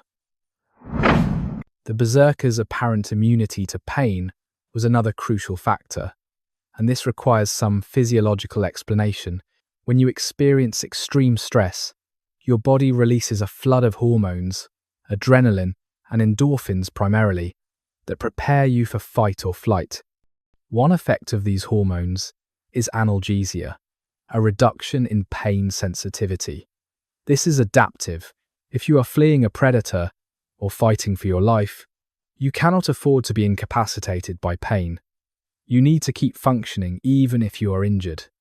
So your brain temporarily turns down the pain signals, filtering them out, letting you operate as if the wounds do not exist. Most people experience this effect modestly. The Berserkers, through their rituals and training, and possibly through pharmacological enhancement, learned to experience it extremely. They could take wounds that would drop a normal warrior and keep fighting, not because they were tougher or stronger, but because the signals that said stop, you are hurt, you need to withdraw, were being suppressed by a neurochemical cocktail that their own brains were producing in massive quantities. To enemies, this looked like invulnerability, and perceived invulnerability is almost as effective as actual invulnerability. If you believe your enemy cannot be hurt, you will not fight effectively. You will hold back, doubt your weapons, question your tactics. The Berserkers exploited this mercilessly.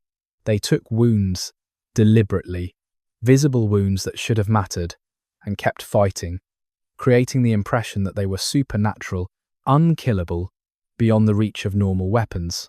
The howling served multiple functions. Most obviously, it was intimidating. Humans are social animals, and we are wired to respond to vocalizations from others. A howl is not a human sound.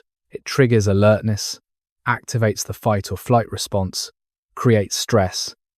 But the howling also served an internal function for the berserkers themselves. Sound creates synchronization. When multiple berserkers howled together, their breathing synchronized, their heart rates entrained. They literally became a unit at a physiological level. This made them more effective as a group, allowing them to coordinate their attacks with a precision that looked choreographed, but was actually just deep biological synchrony. The post-battle crash that berserkers experienced was also part of their effectiveness, oddly enough. The fact that they became helpless after fighting, that they collapsed and shook and sometimes could not even stand, this actually enhanced their reputation. It suggested that what they had been doing was so extreme, so far beyond normal human capacity, that it left them utterly depleted. And it was true. The Berserker gang was not sustainable. You could maintain that state for minutes, perhaps, but not hours. The body simply did not have enough resources. So after battles, berserkers crashed hard. And this crash became part of the mythology, proof that they had been possessed by something greater than themselves, that they had burned so hot that the fuel was entirely consumed. Finally, consider the psychological profile of men who chose to become berserkers. These were not randomly selected soldiers. These were men with certain predispositions, certain capacities, certain willingness to embrace extreme states. Modern psychology would recognize them as individuals with high pain tolerance, low anxiety, possibly reduced amygdala reactivity, strong, aggressive drives. We might diagnose some of them today as having antisocial traits, as being constitutionally different from the general population in ways that made extreme violence easier for them. But the Norse did not diagnose them. The Norse cultivated them, took these raw capacities and refined them, trained them, shaped them into weapons. And in doing so, they created warriors who were genuinely different from normal soldiers, not because of magic or divine favor, but because they represented the extreme end of the human behavioral spectrum, the furthest you could push the capacity for violence before it became completely dysfunctional.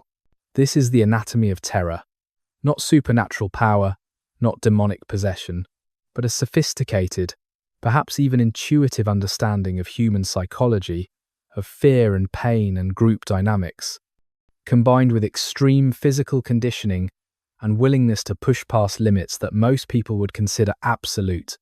The berserkers were terrifying because they were human, because they showed what humans could become when all the normal constraints were removed, when the capacity for violence was cultivated and celebrated rather than suppressed and controlled. They were not monsters, they were us, stripped down to our most dangerous elements. And that, perhaps, is more frightening than any monster could be.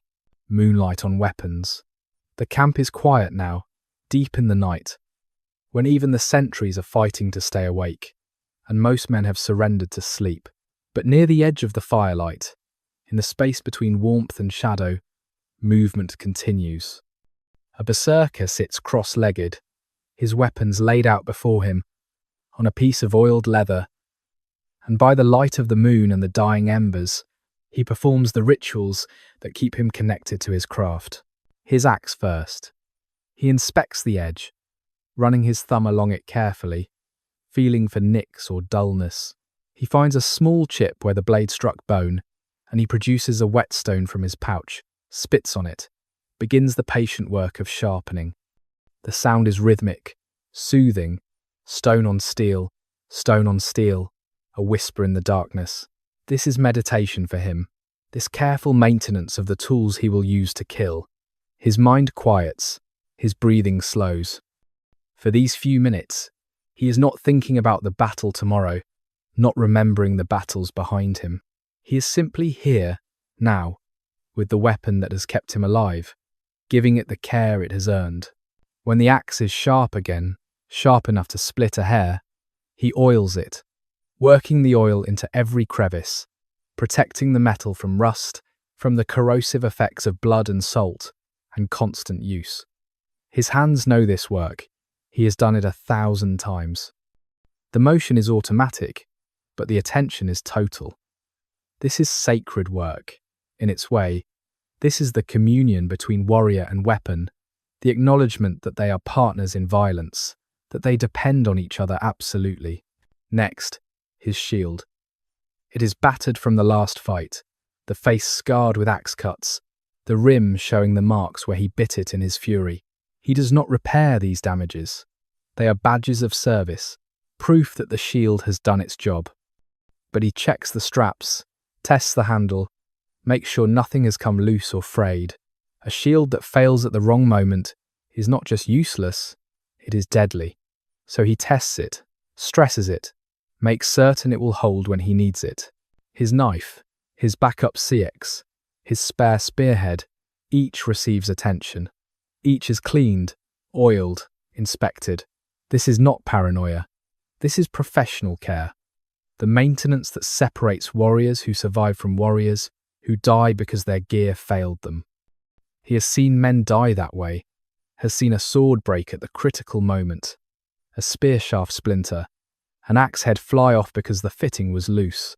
He will not die that way, if vigilance can prevent it. Around him, the camp sleeps. Somewhere, an owl calls. The fire pops and settles. The moon tracks slowly across the sky, and still he works, unhurried, thorough, giving his weapons the attention they deserve. They are all he has, really. Not family, not land, not the long, slow accumulation of a normal life.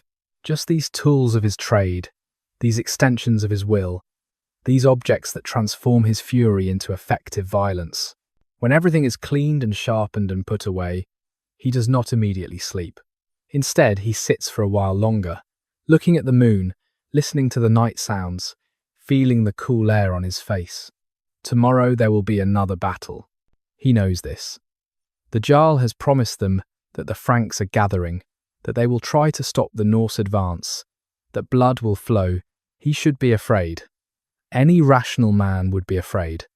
But he is not a rational man, not anymore. He is a berserker, and fear is something that happens to other people, to men who have not learned to step outside themselves, who remain trapped in the prison of their merely human limitations. Still, in moments like this, alone with the night and his thoughts, he sometimes wonders, is this all there is? Is this enough? Fighting and maintenance, and the long, slow wearing down of the body and spirit. Is this the life he chose? Or is this the life that chose him? Recognize something in him that he did not see in himself, something that made him suitable for this path, and unsuitable for any other? He does not have answers. He only has the moon and the weapons, and the knowledge that tomorrow he will transform again. Become again the thing he becomes, do again what he does. This is his life. This is his purpose. And if sometimes in the quiet moments between battles, he feels a hollowness where something else might have been, well, that is just the price. Every choice has a price. He chose glory over safety, brief intensity over long mediocrity, the wolf over the man. The moon rises higher, the fire dies to ash, and eventually, finally, he lies down to sleep, his weapons within arm's reach, ready for whatever tomorrow brings. The price of the wolf's skin. You are lying in the dark, staring at the ceiling of the hall, listening to the sounds of other men sleeping around you. Your body hurts. This is not unusual. Your body always hurts now. Years of fighting, years of pushing past limits, years of injuries taken and ignored have left their mark. Your joints ache. Your old wounds throb in the cold. There is a ringing in your ears that never quite stops. Legacy of too many blows to the head. Too many times you let yourself be hit because, in the fury, you could not feel it and did not care. But the physical pain is manageable. You have learned to live with physical pain, to treat it as background noise, information that your body is providing, but that you do not have to act on. The other pain, the pain that has no location, that is harder. You are 32 years old. This is old for a berserker. Most do not make it past 25. You have survived through a combination of skill, luck, and a willingness to be more brutal than your enemies. You have killed more men than you can count. Literally cannot count, because after the first 100 or so, you stopped keeping track, stopped wanting to know. They blur together now, all those faces, all those moments of fear and defiance and surprise, all those deaths you caused.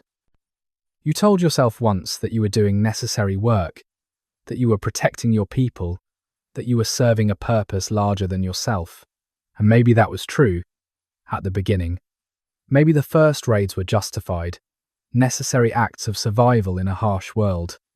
But somewhere along the way, it stopped being about survival and became about something else. Became about the fury itself, about the addiction to that state where nothing mattered except the moment where you are free from doubt and fear and the burden of being yourself. You are addicted to the berserker gang. You can admit this now, alone in the dark with no one to hear. You need it, not want it, need it. The normal world feels flat, colourless, empty. Food has no taste. Ale does not bring joy. Women look at you with fear or pity, never desire. You go through the motions of living, but you are only fully alive when the fury takes you, when you stop being you and become something simpler, cleaner, more real. This is not sustainable. You know this. Your body is breaking down. Your mind is breaking down. You have nightmares that wake you, gasping, visions of the men you have killed. Except in the nightmares they do not die. They just keep getting up, keep coming at you, and you kill them again and again, and they keep rising. You have moments where you cannot remember where you are, who you are, what year it is. You have times when the fury starts to come unbidden, when you feel it rising without cause, without battle, when you have to fight to keep it contained, because if you do not, if you let it out in the wrong place at the wrong time, you will hurt people who do not deserve it. You have no family. Who would marry a berserker? Who would trust him with children? You have no home, not really. Just a succession of halls, of temporary lodgings, of places where you are welcome as long as you are useful. You have gold? Yes, more gold than most farmers will see in their lifetimes. But gold cannot buy you peace, cannot buy you sleep without nightmares, cannot buy you the simple comfort of waking up and not immediately remembering all the things you have done. You have brothers, other berserkers, men who understand without being told. This helps. Without them, you would have gone mad years ago. But even they cannot fill the void, cannot give you back what you traded away when you put on the wolf skin for the first time. You remember that day clearly, more clearly than you remember yesterday. You remember thinking that you were gaining something, that you were becoming more than you had been. You did not understand that you were also losing something, that the transformation went both ways, that the more you became wolf, the less you remained man. There is no going back. This is the truth you have come to accept. You cannot take off the wolf skin and return to being ordinary. That person you were, that boy who had not yet killed, who had not yet discovered what he was capable of, he is gone, consumed by the wolf, devoured from the inside.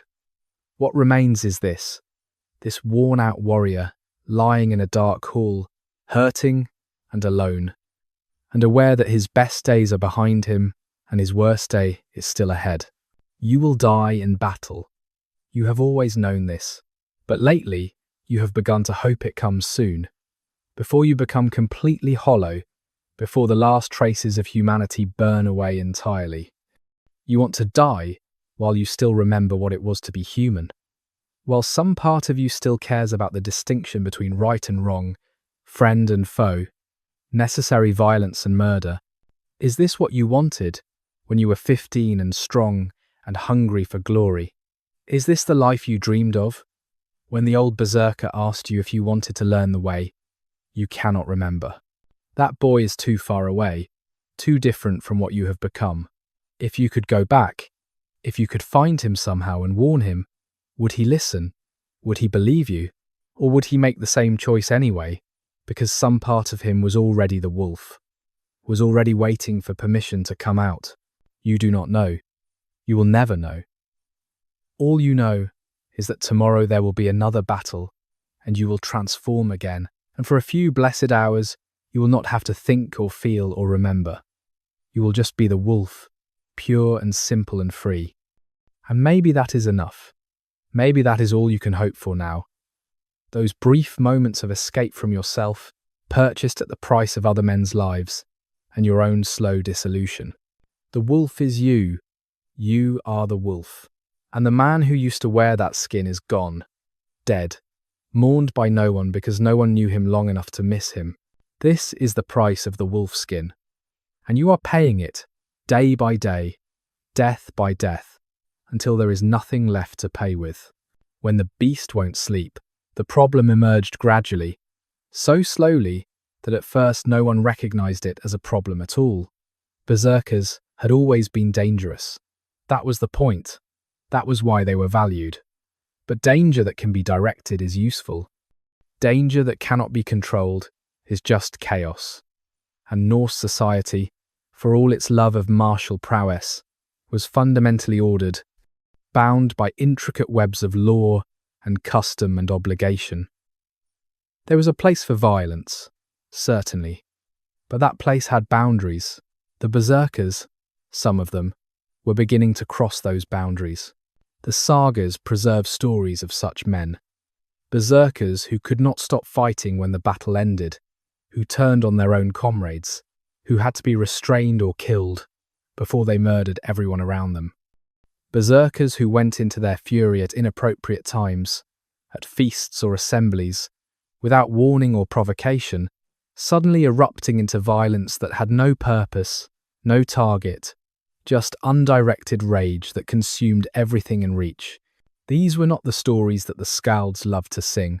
These were uncomfortable stories, stories that suggested that the berserker tradition was not purely heroic, that it came with costs that extended beyond the warriors themselves.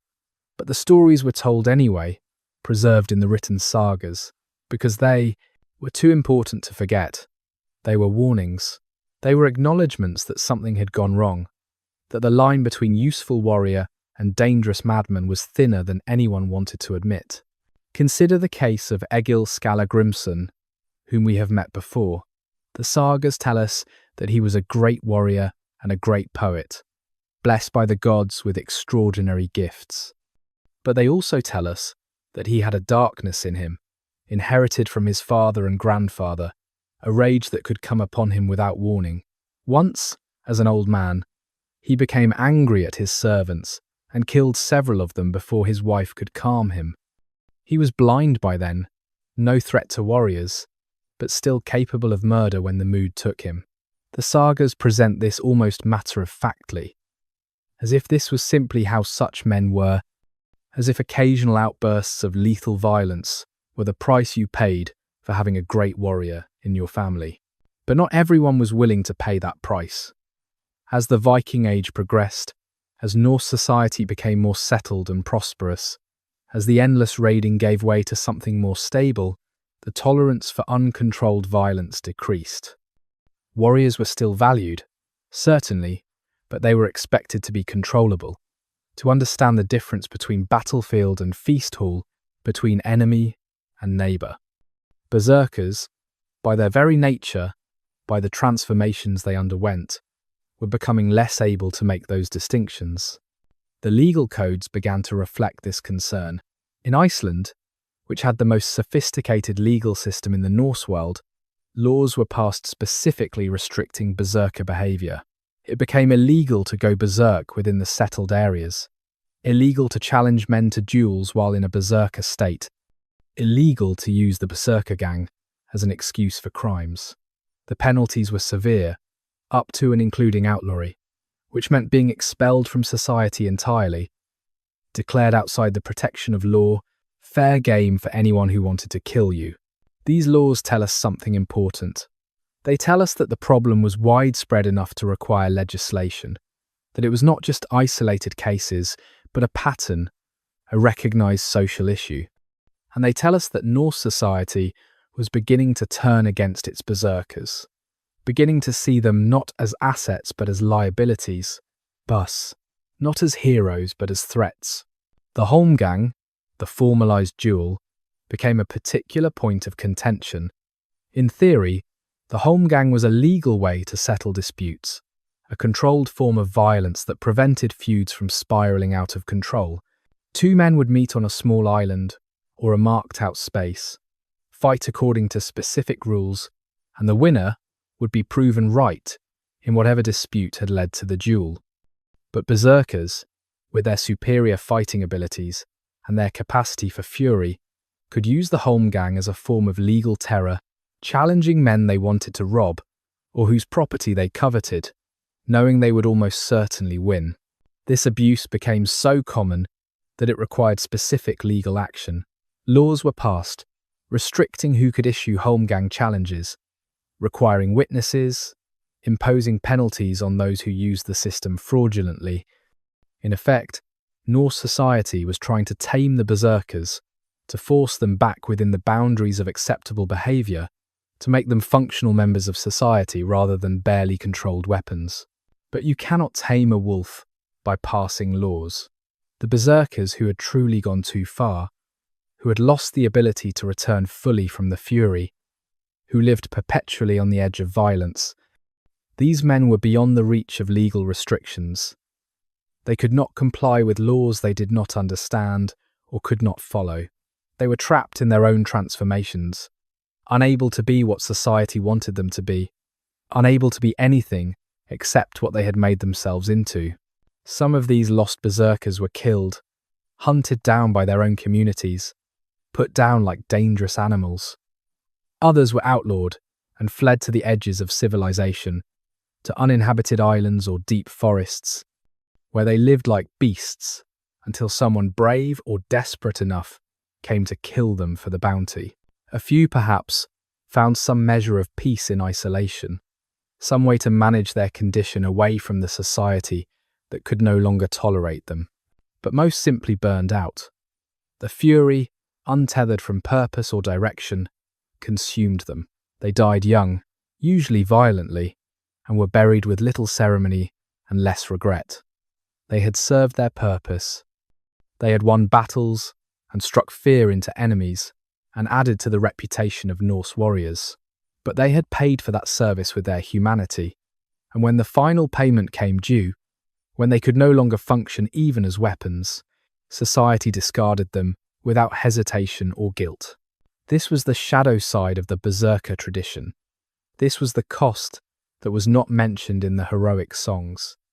For every warrior who successfully walked the line between man and beast, there were others who fell off that line, who went too far into the darkness and could not find their way back. They were the price of having warriors who could fight without fear or mercy. They were the sacrifices, offered up not to Odin, but to the simple mechanical necessity of turning human beings into weapons effective enough to win wars. And Norse society, pragmatic as always, accepted these casualties as the cost of doing business, mourned them briefly if at all, and moved on to the next generation of young men, hungry for glory, ready to put on the animal skins and take their chances with transformation. Too young, or too naive, or too desperate to understand fully what they were risking. A Winter's Tale. The saga tells this story simply, without embellishment, which somehow makes it more terrible than if it had been dressed up in poetic language and heroic conventions. There was a man named Hrafn, which means raven, who lived on a farm in the north of Iceland in the year 1012 AD. He was a berserker, or had been, though by this time he was trying to be something else, trying to be just a farmer, a neighbour, an ordinary man. He had fought in his youth, gone raiding in the old way, come back wealthy enough to buy land and settle down. He took a wife, a widow who needed a protector, and did not ask too many questions about his past. For a few years, it seemed to work. He farmed in summer, hunted in winter, went to the assemblies, and spoke his piece in legal disputes. He was surly, yes, and men gave him a wide berth, but he was not actively dangerous. He had the wolf under control, or so everyone thought. But the wolf never truly sleeps. It only waits. The trouble began at a winter feast. Hrafn had been drinking, not heavily by Norse standards, but enough to lower his guard. Another farmer, a man named Thorir, made a comment. The saga does not record what the comment was, only that it was meant as a joke, a piece of friendly mockery of the kind that Norsemen exchanged constantly. But Hrafn heard something in it, some insult or challenge or trigger that no one else perceived. His face changed. Everyone who was there, who testified later at the assembly, agreed on this detail. His face changed, became something other than human. He went for Thorir with his bare hands. It took 5 men to pull him off, and even then he was still trying to kill, still making sounds that were not words, still lost in whatever place he had gone to. They restrained him, tied him, left him overnight in a shed to calm down. By morning he was himself again, or as much himself as he ever was. He remembered nothing of the attack. When they told him what he had done, he wept. Thorir survived, but barely. His face was ruined, several ribs broken, one arm mangled beyond use. Under Icelandic law, this was a clear case. Hrafn owed compensation, a substantial payment to make Thorir whole, or as whole as he could be made. But Hrafn had no money left. He had spent it all on his farm, on his attempt at normal life. He could not pay. The assembly met. They heard the testimony. They saw Thorir's injuries. They listened to Hrafn's defence, which was no defence at all, just a plea that he had not been in control, that something else had taken over, that he was sorry, but sorry changed nothing. The law cared about actions, not intentions. The law required compensation, and Hrafn could not pay. So they outlawed him, declared him outside the law's protection, expelled him from society. He had 3 days to leave the settled regions. After that, any man could kill him without penalty, without blood guilt, without consequence. He would be like a wolf in truth, a predator to be hunted and destroyed. The saga says he left quietly, taking nothing, walking away from his farm and his wife and his attempt at being human. Some said he went north, to the uninhabited interior, to the glaciers and lava fields where no man lived. Others said he went to the coast, stole a boat, sailed away to some other land where his past would not follow him. No one knew for certain. He was seen a few times in the following months, always at a distance, always alone, living rough on the edges of civilization. Then the sightings stopped. 2 years later, a group of hunters found a body in a remote valley. Frozen, half-eaten by foxes, barely recognizable, but there was a knife nearby that Hrafn's wife identified as his, and the size and age seemed right. The law said his body should be left unburied, but the hunters felt something like pity. They piled stones over him, not a proper cairn, but enough to keep the scavengers off. It was more than he deserved under the law, but less than what any human being deserves.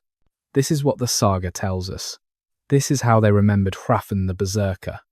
Not as a hero or a monster, but as a man who tried to escape what he was and failed, who paid the price for a moment of loss of control, who died alone in the wilderness, because he could not be what society needed him to be. There were many such stories. This is only one of them. But it is enough to show that the berserker path led nowhere good, that even those who survived the battles, who came home wealthy, who tried to build normal lives, could not escape what they had become. The wolf was patient. The wolf was always waiting. And sooner or later, the wolf came out. The laws of men. By the early 1100s AD, the laws of Iceland and Norway had developed extensive provisions dealing specifically with berserkers and berserker behaviour. This legal attention tells us something important about how Norse society's relationship with these warriors had changed. In earlier centuries, berserkers had been valued enough that their excesses were tolerated. Now they were being regulated, restricted, controlled through the only mechanism that Norse society had for controlling problematic individuals, which was law, the Sagas, Iceland's comprehensive law code, compiled in the 1100s but reflecting earlier legal traditions, includes multiple provisions about going berserk. It is illegal, the code states, to challenge a man to holmgang while in a berserker state. It is illegal to go berserk in settled areas. It is illegal to use berserker fury as justification for assault or murder. These provisions exist because people were doing these things, because the legal system had to evolve to handle warriors who were both valuable and dangerous. The penalties were severe. A man who went berserk and killed someone could be outlawed, even if he claimed to have no memory of the act, even if witnesses testified that he seemed not to be himself. The law was clear on this point. You were responsible for your actions regardless of what state of mind you claimed to be in. If you could not control yourself, if the berserker gang came upon you unbidden and made you dangerous, then you were too dangerous to live in society.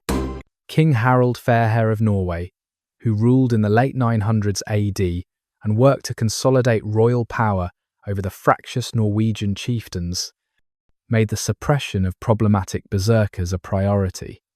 The sagas tell us that he outlawed the practice of going berserk, except in direct royal service. Warriors who had previously operated independently, hiring themselves out to whoever paid best, were now required to either enter the king's service and submit to royal discipline, or cease being berserkers altogether. This was, in effect, an attempt to monopolize legitimate violence. Harald was trying to bring the berserkers under control by making them extensions of royal power rather than independent operators. Those who complied found places in his court and in his wars. Those who refused found themselves hunted. The sagas speak approvingly of Harald's actions, presenting him as a civilizing force, a king who brought order to chaos. This tells us that by the time these sagas were written, Norse society had concluded that berserkers needed to be controlled, that their independence had become a problem. The holmgang restrictions are particularly revealing. The holmgang had been a legal institution, a way of settling disputes through combat that was considered legitimate because it was formal, witnessed, and bound by rules. But berserkers had turned it into a form of extortion. A berserker could challenge almost anyone to a holmgang, knowing that few ordinary men could stand against him. The threat of the challenge was often enough to force concessions, to extract payments or property or other benefits. This was legal extortion, using a legitimate institution for illegitimate purposes, and it had become common enough to require legal intervention. So the laws were changed. Holmgang challenges had to be issued for legitimate grievances, not as naked power plays. Witnesses had to testify that there was real cause for the challenge.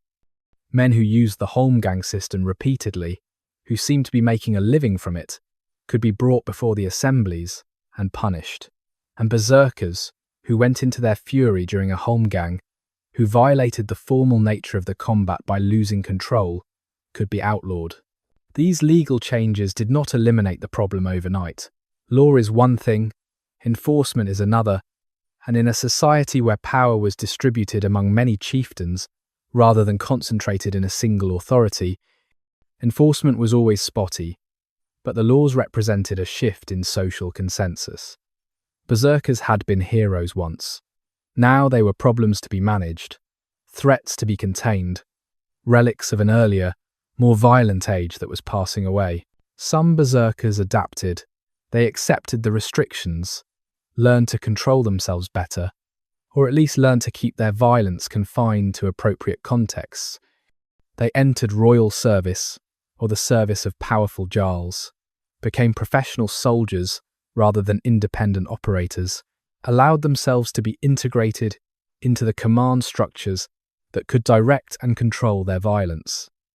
These adapted berserkers could still have successful careers, still win glory and wealth and respect, as long as they accepted that they were weapons to be wielded by others rather than autonomous agents.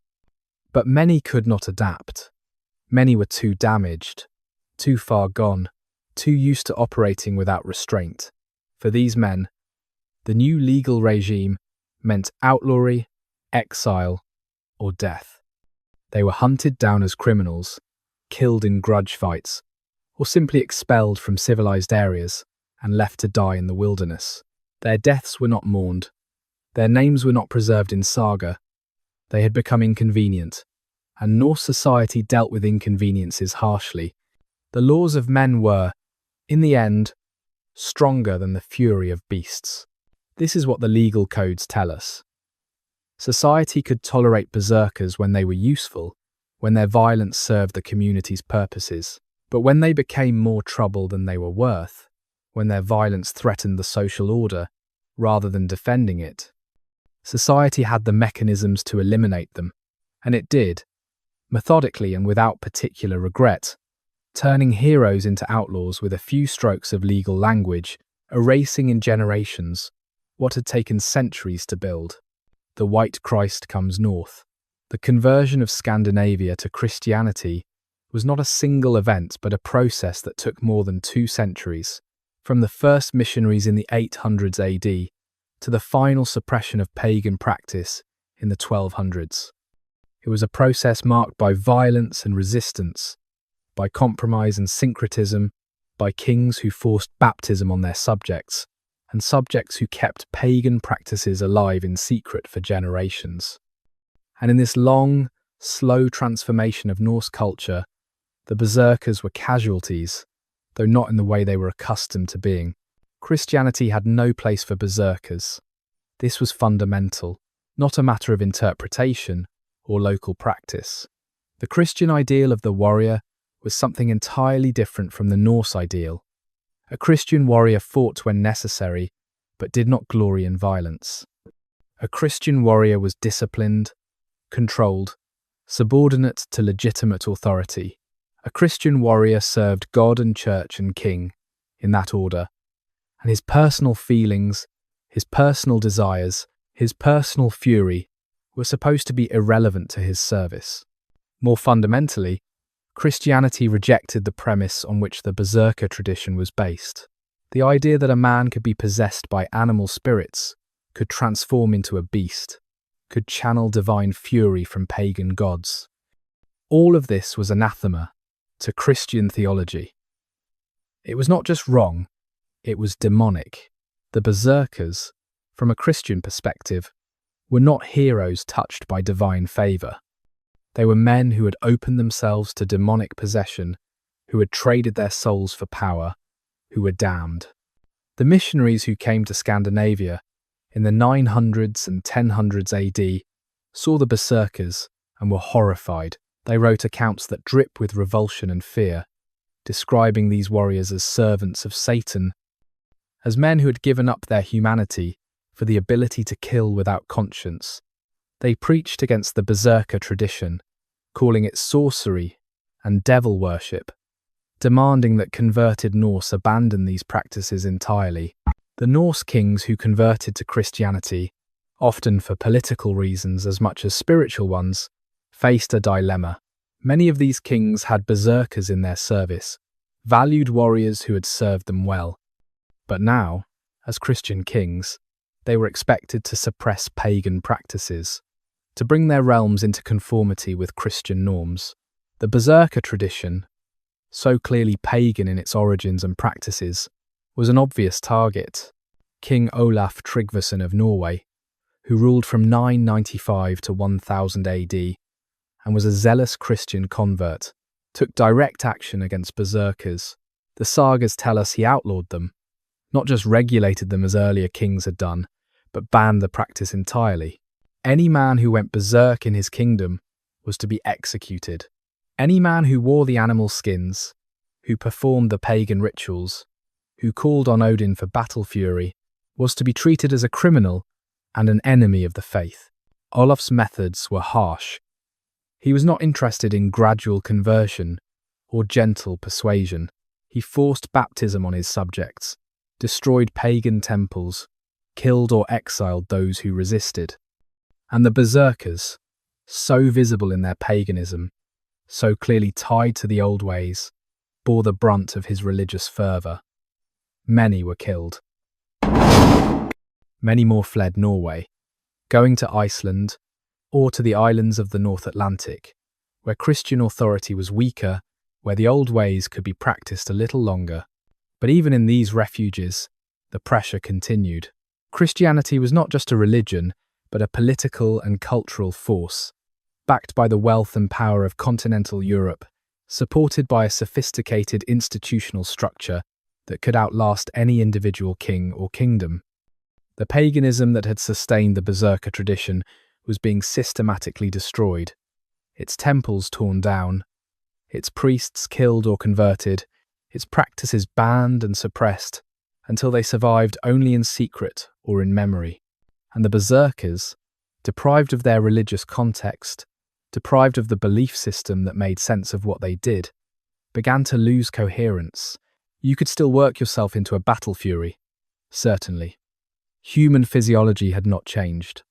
But without the rituals, without the invocations to Odin, without the cultural framework that said this was holy and good and divinely sanctioned, it became just violence, just madness, just men hurting themselves and others for no transcendent purpose. Some berserkers converted to Christianity and tried to continue as warriors within the new framework. But Christianity offered nothing equivalent to the berserker gang, no approved method for achieving that state of divine fury. The Christian warrior was supposed to fight soberly, rationally, under discipline. He was supposed to kill when necessary, but not glory in it, not seek it out, not transform himself into a beast for the pleasure or the power of it. For men who had built their entire identities around the transformation, around the fury, this was not adaptation, but extinction, a fundamental erasure of who they were. By the mid-1100s AD, the berserker tradition was effectively dead in Scandinavia. A few old warriors might still remember the ways. They might still carry the knowledge, but they had no one to pass it to. The young men coming of age in this new Christian world had different heroes, different ideals. They aspired to be knights, not berserkers, to fight in armour with codes of chivalry rather than naked with animal howls. The wolfskins and bear shirts were packed away, forgotten, left to rot in old sea chests. The songs that celebrated berserkers were still sung, but as history now, as stories from a vanished age, not as templates for the present. The White Christ had conquered the North, not through battle but through persistence, through the steady erosion of the old ways, through the creation of new structures that left no room for the old gods or their servants. And the berserkers, those terrifying warriors who had seemed invincible in battle, discovered that they could not fight this conquest, could not howl their way through it, or bite their shields at it, or transform into beasts to overcome it. It was too subtle, too pervasive, too total. It changed the very ground beneath their feet, made them obsolete, made them impossible, made them into stories that Christian children would hear and shiver at, and thank God that such monsters no longer walked the earth. Twilight of the Wolf Age. The last berserkers did not die in glorious battle.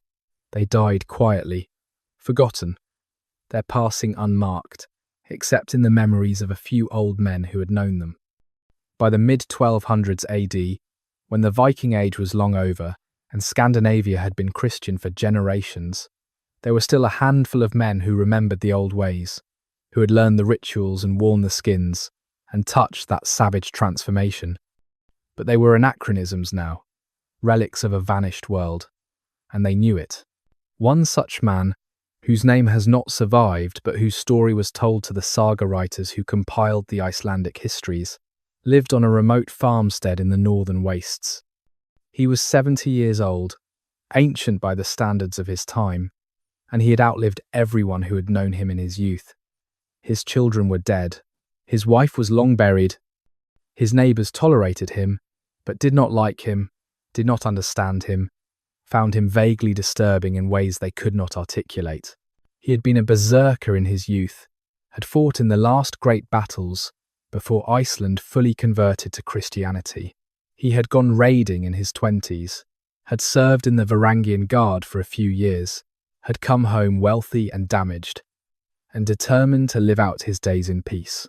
For the most part, he had succeeded. He farmed his land, minded his business, bothered no one, but he carried with him always the memory of what he had been, what he had done, what he had been capable of. Sometimes, on winter nights, when the darkness came early and stayed late, he would take out the old wolfskin that he had kept hidden all these years. It was moth-eaten now, falling apart, more memory than garment. He would hold it in his hands and remember the feeling of putting it on, of transforming, of becoming something other than himself. Remember the battles, the fury, the terrible joy of violence without restraint. Remember his brothers, the other wolf-coats, all dead now, all gone, leaving him alone with his memories and his regrets. He knew he was the last. He knew that when he died, the knowledge would die with him. There was no one to pass it to. The young men of Iceland did not want to become berserkers. They wanted to be good Christians, good farmers, good citizens of this new world that had replaced the old one. They heard the stories about berserkers, the same stories he had lived, and they did not see glory. They saw madness. They saw sin. They saw men who had sold their souls and gained nothing but early death and bad memories. He did not try to convince them otherwise. What would be the point? The world had changed. The gods who had sanctioned the berserker tradition, who had given it meaning and purpose, those gods were gone, who driven out or destroyed, or simply forgotten. Odin no longer walked among men, if he ever had. The fury that berserkers channeled was no longer divine, it was just fury, human and animal, and ultimately pointless. In the year 1238 AD, give or take a few years because the dating is uncertain, this last berserker died. He died in his sleep, which would have surprised his younger self, who had always assumed he would die in battle, who had wanted to die in battle. His neighbours found him a day later, cold in his bed, peaceful. They buried him with Christian rites, said Christian prayers over his grave, and if they found the old wolfskin hidden in his house, they did not mention it. They burned it, probably, as a pagan relic, as something that should not be preserved. And with him died the living tradition of the berserkers. Oh, the stories survived. The sagas preserved the accounts, the names, the deeds. But the knowledge of how to actually become a berserker, the techniques and rituals and psychological preparation, that knowledge died. It became myth, legend, something that people told stories about but could not reproduce. There were men in later centuries who called themselves berserkers, who tried to reclaim the tradition. Vikings of the 1300s and 1400s, AD holdouts and pirates and outlaws who wore animal skins and tried to summon the old fury. But they were imitators, performers, men who had read the sagas and thought they could recreate what they described. They did not have the training, the lineage, the spiritual context that had made the original berserkers what they were. They were just violent men, wearing costumes, and when they died, no one mourned them or preserved their names. The Viking Age itself was long over by this point. The last great Viking invasion, Harald Hardrada's attempt to conquer England in 1066 AD, had failed at Stamford Bridge. The Norse settlements in North America had been abandoned. The Varangian Guard continued in Constantinople, but was no longer predominantly Scandinavian, had become a multinational mercenary unit that bore little resemblance to its origins. The dragon ships were rotting in forgotten harbours. The old gods were memories. The old ways were stories told around fires, tales of a past that seemed increasingly distant, increasingly impossible, as if it had happened in a different world or to a different species. And the Berserkers, those terrifying warriors who had once struck fear into the hearts of Europe, who had seemed invincible and unstoppable, they faded into memory, into myth, into the pages of the sagas, where they remained frozen, forever young, forever fierce, forever charging into battle with their impossible howls and their superhuman fury. They became what all dead traditions become: ghosts, echoes, shadows of something that once was real, but now existed only in the stories people told to make sense of a past they could barely imagine. The wolf age had ended. The wolves had died or been domesticated, or simply wandered off into the wilderness and vanished. What remained was civilization, order, law, the long, slow process of building societies that could endure longer than a single generation of warriors. This was progress, undoubtedly. This was necessary. But something had been lost as well, something primal and fierce and utterly human. The knowledge that men could choose to become beasts, could cross that line and come back and tell the tale. The last berserker died alone, unmourned except by himself, taking with him into the grave the final living connection to a tradition that had burned bright and terrible for 4 centuries and then winked out like a candle in the fire. Wind, the wolf slept at last, and the world, perhaps, was safer for it, but also smaller, tamer, less full of terrifying possibilities.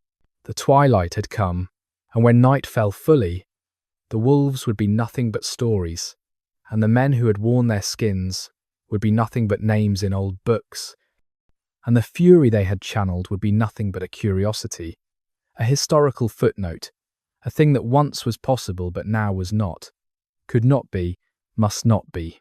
This is how traditions end, not with battle or glory, but with quiet death and the slow turning of the world toward new ways, new beliefs, new possibilities that leave no room for the old ones. The berserkers faded into history, and history, having no more use for them, let them rest. Echoes in the sagas. The berserkers live on in the sagas, those great prose narratives that Icelanders began writing down in the 1200s and 1300s AD, centuries after the events they describe. They live on in the Ynglinga saga, in Egil's saga, in the Volsunga saga, and the saga of Hrolf-Kraki, and dozens of other texts that preserved the memory of the Viking Age for generations that had never known it. But they live there as literary figures now, as characters in stories, and the reality of what they were has been filtered through time and translation and the purposes of the saga writers. The sagas were not history in the modern sense. They were entertainment, certainly, and also cultural memory, moral instruction, and political commentary. The authors who compiled them were Christians writing about pagans, literate men writing about an oral culture, settled farmers writing about raiders and warriors. They had their own agendas, their own purposes. They shaped the material they inherited to serve those purposes. And in the shaping, something changed. The berserkers of the sagas are more consistent than the berserkers of history probably were. They follow patterns. They have certain standard characteristics. They go berserk at predictable moments. They die in ways that serve the narrative. They are, in short, literary constructions, built from historical memory but refined and stylized, until they become types rather than individuals, symbols rather than men. This does not mean the sagas are worthless as historical sources. Far from it. They preserve details that could only have come from genuine tradition, names and places and customs that the saga writers could not have invented because they did not have the context to invent them. But we must read them carefully, must distinguish between the core of historical truth and the layers of literary elaboration that have been added over the centuries of retelling. The saga writers were fascinated by berserkers. They appear in story after story, always dramatic, always memorable, but the treatment is ambivalent. Sometimes berserkers are heroes, champions who save the day through their extraordinary prowess. Sometimes they are villains, dangerous men who must be overcome by the saga's protagonist. Sometimes they are both at once, heroes who are also monsters, admirable and terrible in equal measure. This ambivalence tells us something about how the Christian Icelanders of the 1300s AD felt about their pagan past. They were proud of it, certainly. The Viking Age was their golden age, the time when their ancestors had been powerful and feared, when Norse ships had sailed every sea, and Norse warriors had made themselves famous from Baghdad to Byzantium. But they were also troubled by it, aware that the old ways had been savage, aware that Christianity had brought real improvements, real civilizations. The berserkers embodied this tension. They were proof of Norse martial superiority, but also proof of Norse paganism's moral darkness. So the sagas preserve them with one hand and distance themselves with the other. They tell the stories faithfully, or as faithfully as oral tradition allows, but they frame those stories in ways that make clear this is the past, this is done, this is not how we live now. The berserkers are magnificent in the sagas, but they are also doomed, always headed toward death or exile, or some fate that removes them from society. They cannot persist into the Christian present. The stories know this. The structure demands it.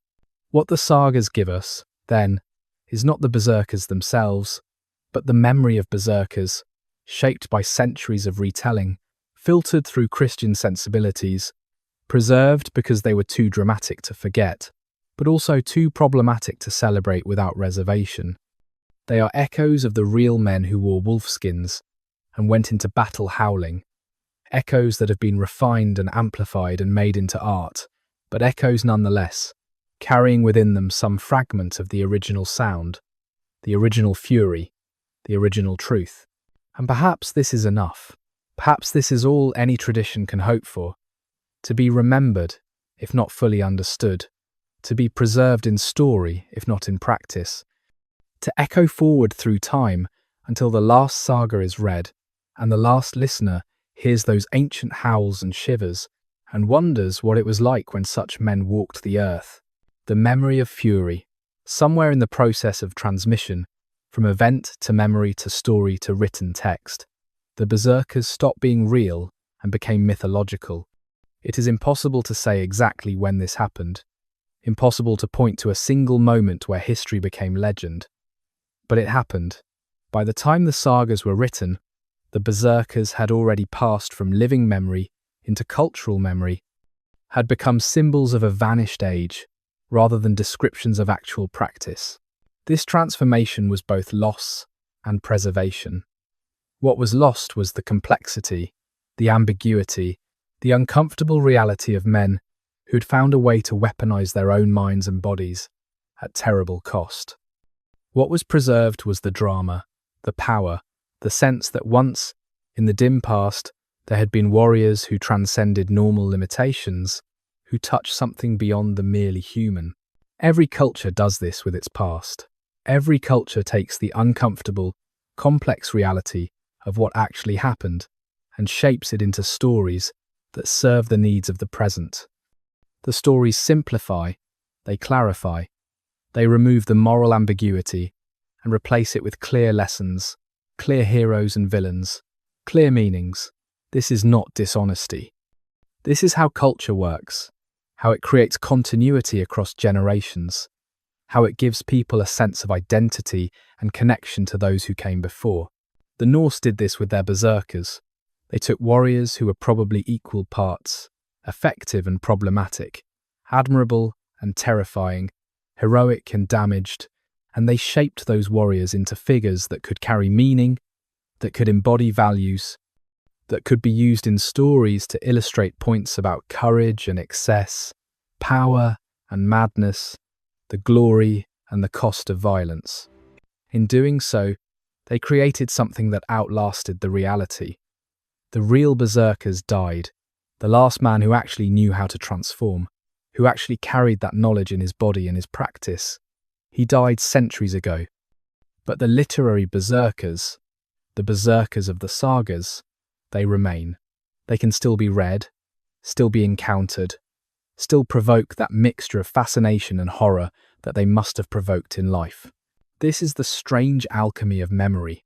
The dangerous, uncomfortable, uncontrollable reality becomes safe, contained within the pages of a book, available for contemplation without threat. We can read about berserkers without fear that they will turn on us, without concern that they will go mad at a feast and kill the innocent. We can admire their fury from a safe distance, can wonder at their transformation without having to actually witness it or suffer its consequences. Perhaps this is why we preserve such stories, not just to remember the past, but to contain it, to keep it safely in the realm of story where it can be examined without danger. The memory of fury is not fury itself. It is something tamer, something that has had its teeth pulled, that can be told around fires or written in books without risk. And yet, even in this tamed form, even as echoes and shadows and literary constructions, the berserkers retain some power, some ability to disturb and fascinate, to remind us of possibilities we have chosen to foreclose, of capacities we have decided not to cultivate, of roads not taken that still whisper their appeal in the quiet hours of the night. Ghosts in the archaeological record. The archaeologists find fragments. This is all archaeology ever finds, really. Fragments that hint at holes, pieces that suggest patterns, the broken remnants of lives, lived and forgotten.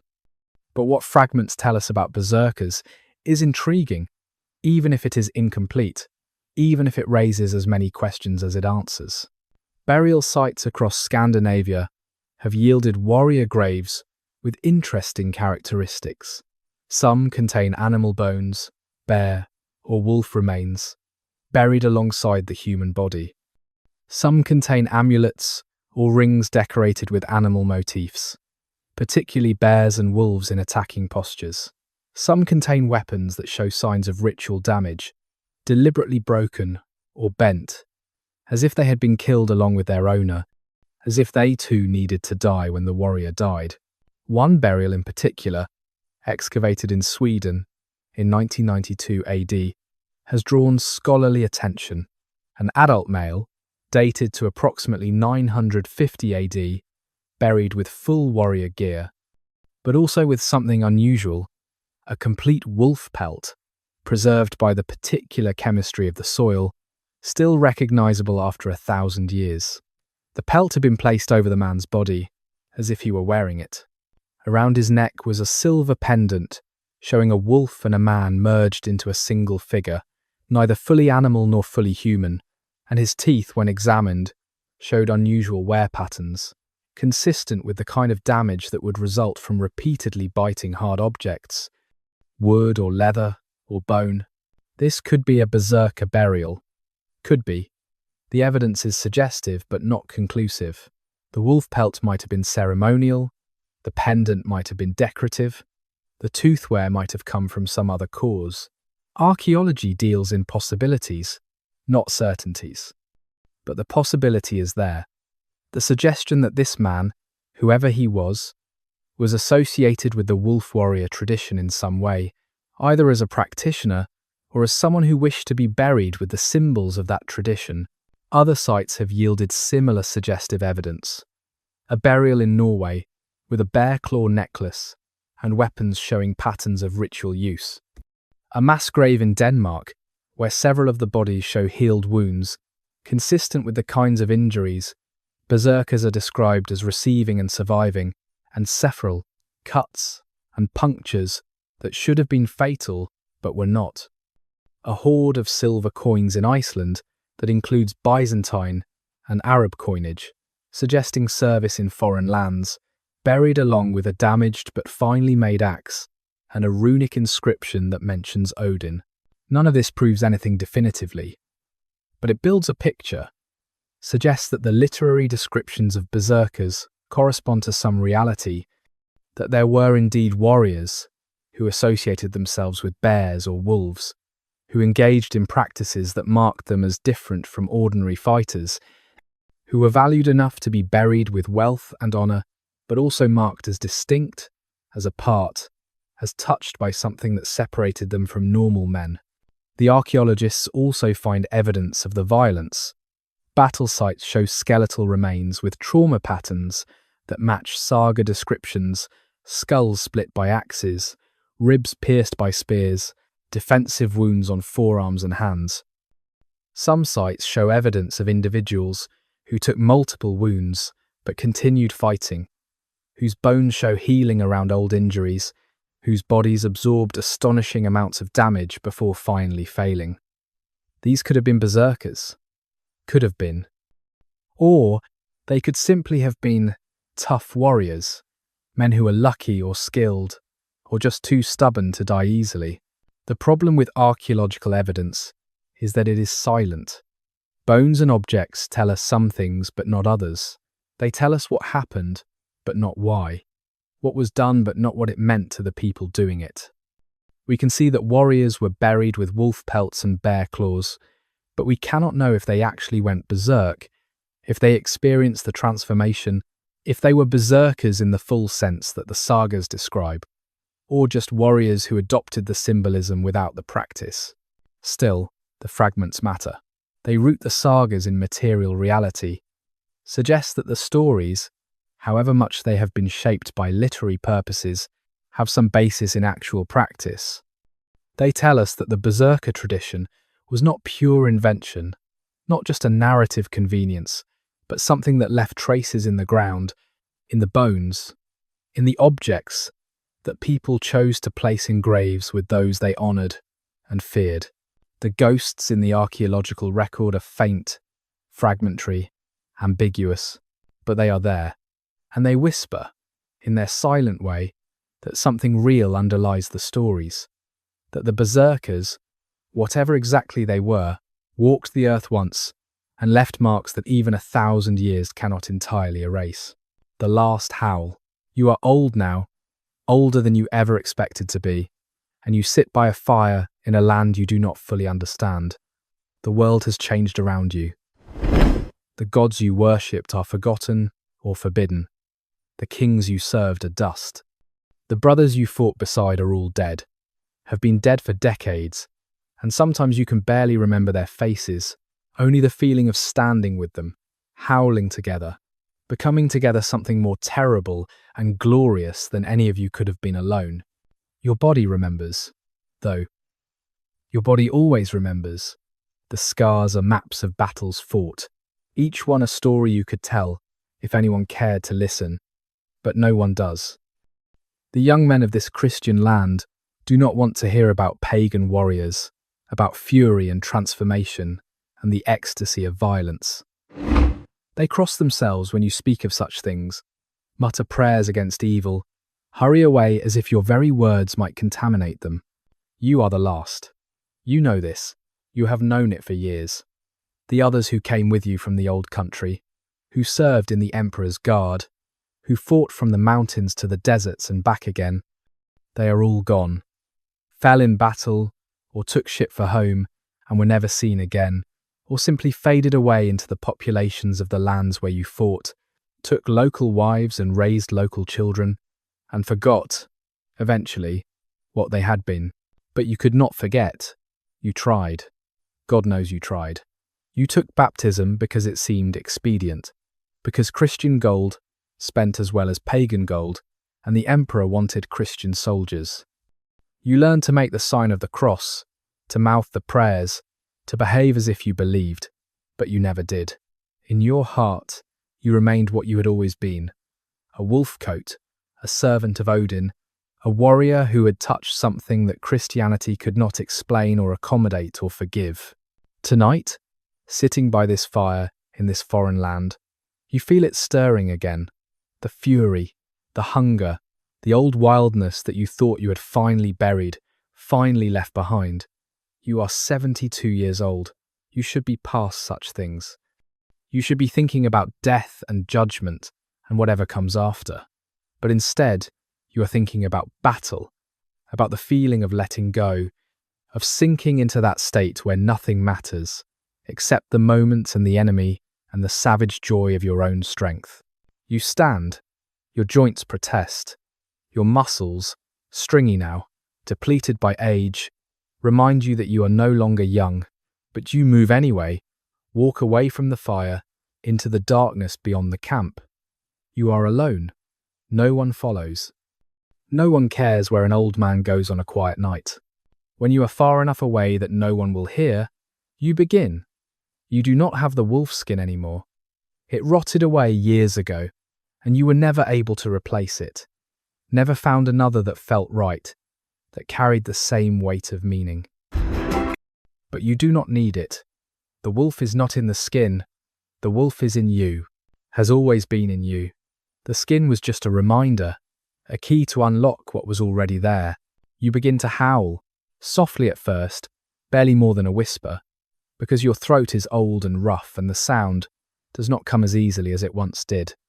But you persist. You remember the rhythm, the rise and fall, the particular pitch that means wolf, that means fury, that means I am more than human and less than human, and exactly human in the most terrible sense. The howl builds. Your voice finds strength it should not have, drawing on reserves you thought were exhausted. You are moving now, not just standing but swaying, beginning the old dance, the pattern of motion that prepares the body for transformation.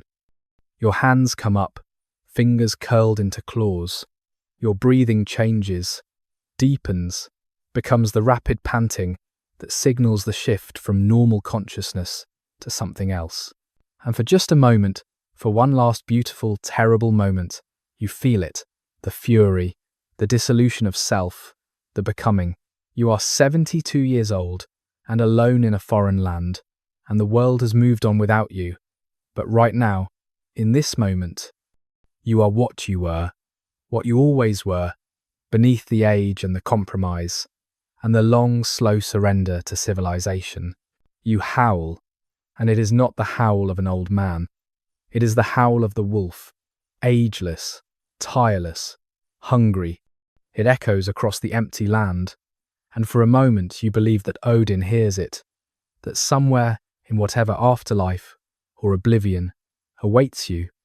Your brothers hear it and know that one of them still lives, still fights, still refuses to go quietly into the gentle darkness of age and death.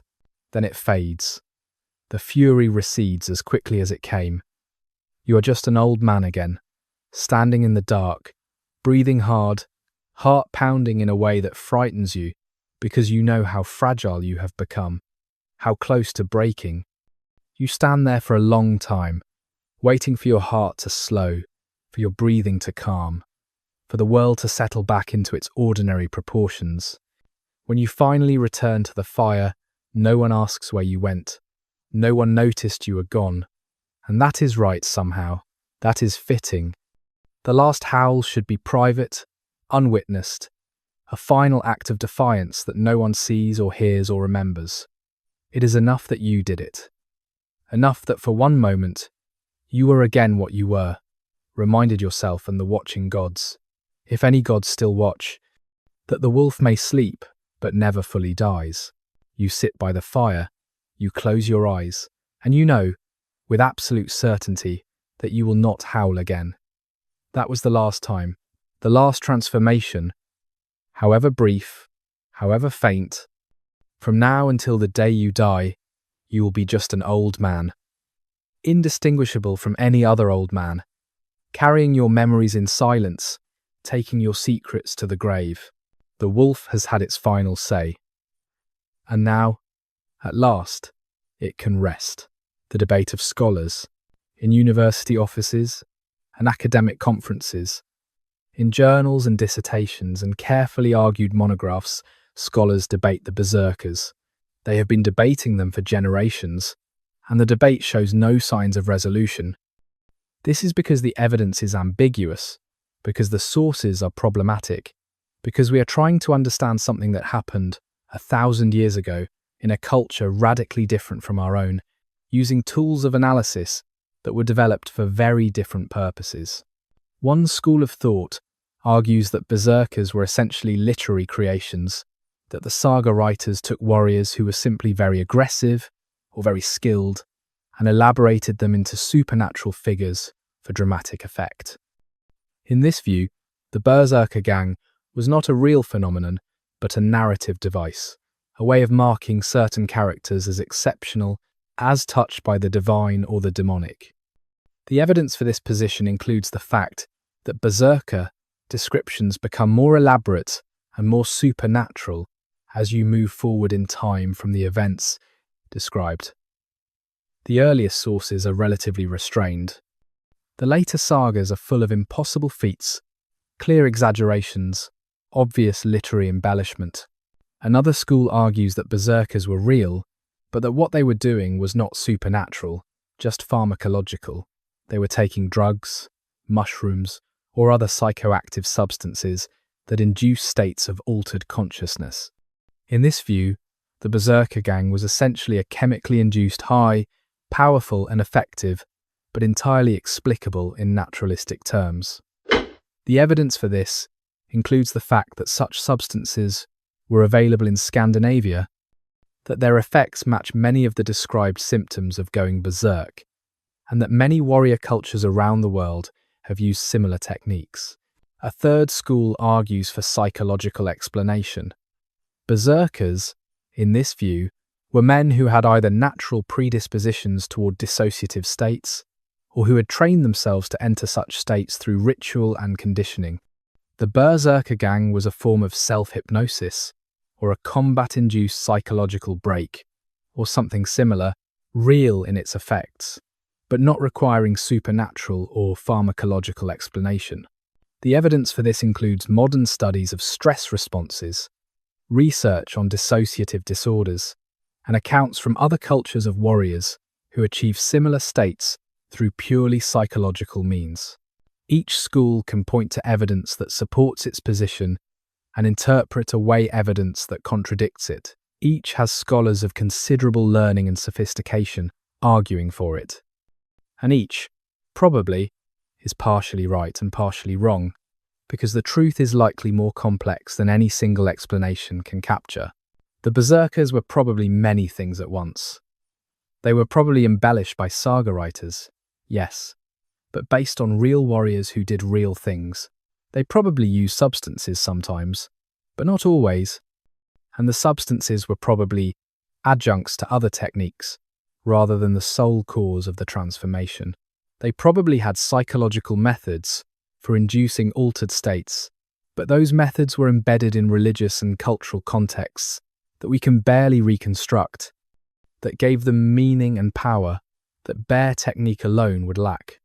What frustrates scholars is that we cannot know for certain. We cannot run experiments. We cannot interview surviving berserkers. We cannot observe the phenomenon directly. All we have are texts written centuries after the fact by people with their own agendas, artifacts that hint at practices without explaining them, and theories that remain forever unprovable because the evidence does not exist to prove them. Some scholars have tried to approach the question obliquely by looking at other warrior cultures that developed similar traditions. The leopard societies of West Africa, whose members wore leopard skins and claimed to transform into leopards. The jaguar warriors of Aztec Mexico, who donned jaguar pelts and adopted jaguar personae in battle. The bear shamans of Siberian peoples, who ritually became bears for spiritual purposes. All of these show that the basic pattern of the berserker tradition, warriors associating themselves with predator animals and claiming to transform into those animals, is widespread across human cultures, appearing independently in different times and places. This suggests that there is something fundamental here, something rooted in human psychology or human spirituality that makes this kind of transformation appealing, effective, or both. It suggests that the Norse berserkers were not unique but were one expression of a universal human capacity, the ability to use symbol and ritual and altered consciousness to push past normal limitations, to become, for a time, something other than what we ordinarily are. But this comparative approach raises as many questions as it answers. It tells us that berserker-like traditions are possible, but not exactly what the Norse berserkers were doing or experiencing. It gives us context, but not conclusions. So the debate continues. Papers are written, conferences are held, graduate students choose sides and write dissertations defending one position or another, and the berserkers themselves, those long-dead warriors who cared nothing for academic disputes, they remain inscrutable, knowable only through the distorting lenses of saga and theory, forever hovering in that ambiguous space between history and legend, real enough to have left traces, but elusive enough that we can never quite grasp what they truly were. Perhaps that is fitting. Perhaps some mysteries are meant to remain mysteries. Perhaps the berserkers, who in life existed at the boundaries of human experience, are destined in death to exist at the boundaries of human knowledge, forever almost understood, but never quite grasped, forever fascinating, precisely because they can never be fully explained. In modern memory, type berserker into any search engine, and you will find millions of results. Video games where you can play as berserkers, gaining temporary boosts to strength and immunity to damage. Movies and television shows featuring berserker characters, usually as comic book versions of the historical reality, all muscles and mindless rage. Fantasy novels where berserkers are a character class, defined by their ability to sacrifice defense for offense, to hit harder by caring less about being hit. The berserkers have found new life in popular culture, but it is a strange afterlife, disconnected from historical reality, shaped entirely by the needs of entertainment and the logic of game mechanics. In these modern incarnations, berserkers are simplified, made comprehensible to contemporary audiences who have no context for what they actually were. The religious dimension is stripped away. The cultural embedding is removed. The psychological complexity is reduced to a simple toggle, a button you press to turn rage mode on or off. They become power fantasies, ways for players or viewers or readers to imagine having strength without consequence, fury without cost, the ability to win through sheer aggression without having to think about what that aggression does to the person engaging in it. This is not entirely wrong. The berserkers were, among other things, power fantasies for the Norse themselves, embodiments of a kind of strength that normal men did not possess. But the Norse understood the cost. The sagas are full of berserkers who die young, who become problems, who pay terrible prices for their power. The modern versions often ignore this. They give you the power without the cost, the transformation without the trauma, the fury without the aftermath. Some modern subcultures have tried to reclaim the berserker tradition more authentically. Norse paganism revival movements, historical reenactment groups, practitioners of reconstructed shamanic traditions, all have engaged with berserkers as something more than pop culture archetypes. These groups try to understand the historical reality, to reconstruct the rituals, to connect with whatever spiritual or psychological truths the berserker tradition embodied. But this reconstruction is difficult, perhaps impossible. The cultural context is gone. The religious framework does not exist. The necessities that made the berserker tradition functional, the constant warfare, the raiding economy, the value system that prized martial glory above longevity, all of these are absent from modern life. You can put on a wolf skin and perform reconstructed rituals, but you cannot become a berserker in any meaningful sense because the world that made berserkers possible no longer exists. What remains is fascination. The berserkers continue to fascinate us. continue to appear in our stories and our games and our attempts to understand our violent past. We are drawn to them for reasons we may not fully understand, drawn to their willingness to go to extremes, to their refusal of civilized limits, to their embodiment of a kind of freedom that modernity has largely foreclosed. Perhaps we see in them something we have lost, some capacity for intensity that we have traded away for safety and comfort and long life. Perhaps we recognize in them a darkness that still lives in us, suppressed and controlled, but never fully eliminated. Perhaps we are simply drawn to the exotic, to the strange, to practices so far outside our experience that they seem almost alien, almost inhuman, and therefore endlessly interesting. Or perhaps the fascination is simpler than that. Perhaps we are drawn to stories about warriors who seemed invincible, who won battles against impossible odds, who embodied a kind of martial excellence that we can admire, even if we would never want to actually be them. The Berserkers make good stories. They always have. And as long as we tell stories about warriors and battles and the extremes of human capacity, the Berserkers will have a place in those stories, even if that place bears little resemblance to the historical reality they once represented. In the end, the modern memory of Berserkers is less about them than about us, about what we project onto them, what we need them to be in our stories and our fantasies, and our attempts to make sense of a past that seems simultaneously glorious and terrible, admirable and horrifying, something to celebrate and something to warn against. They have become mirrors, these long-dead wolf warriors, and what we see in them tells us more about ourselves than it does about them, tells us what we value and what we fear, what we have lost and what we have gained, what we remember and what we choose to forget. The Berserkers live on, but as ideas now, as symbols, as stories we tell when we want to think about violence and transformation and the price of power. They have transcended history and become mythology. And perhaps that was always their destiny, to be remembered not as they were, but as what they meant, to survive not as facts, but as legends, to haunt our imagination long after the last actual berserker died and was forgotten by everyone who knew him.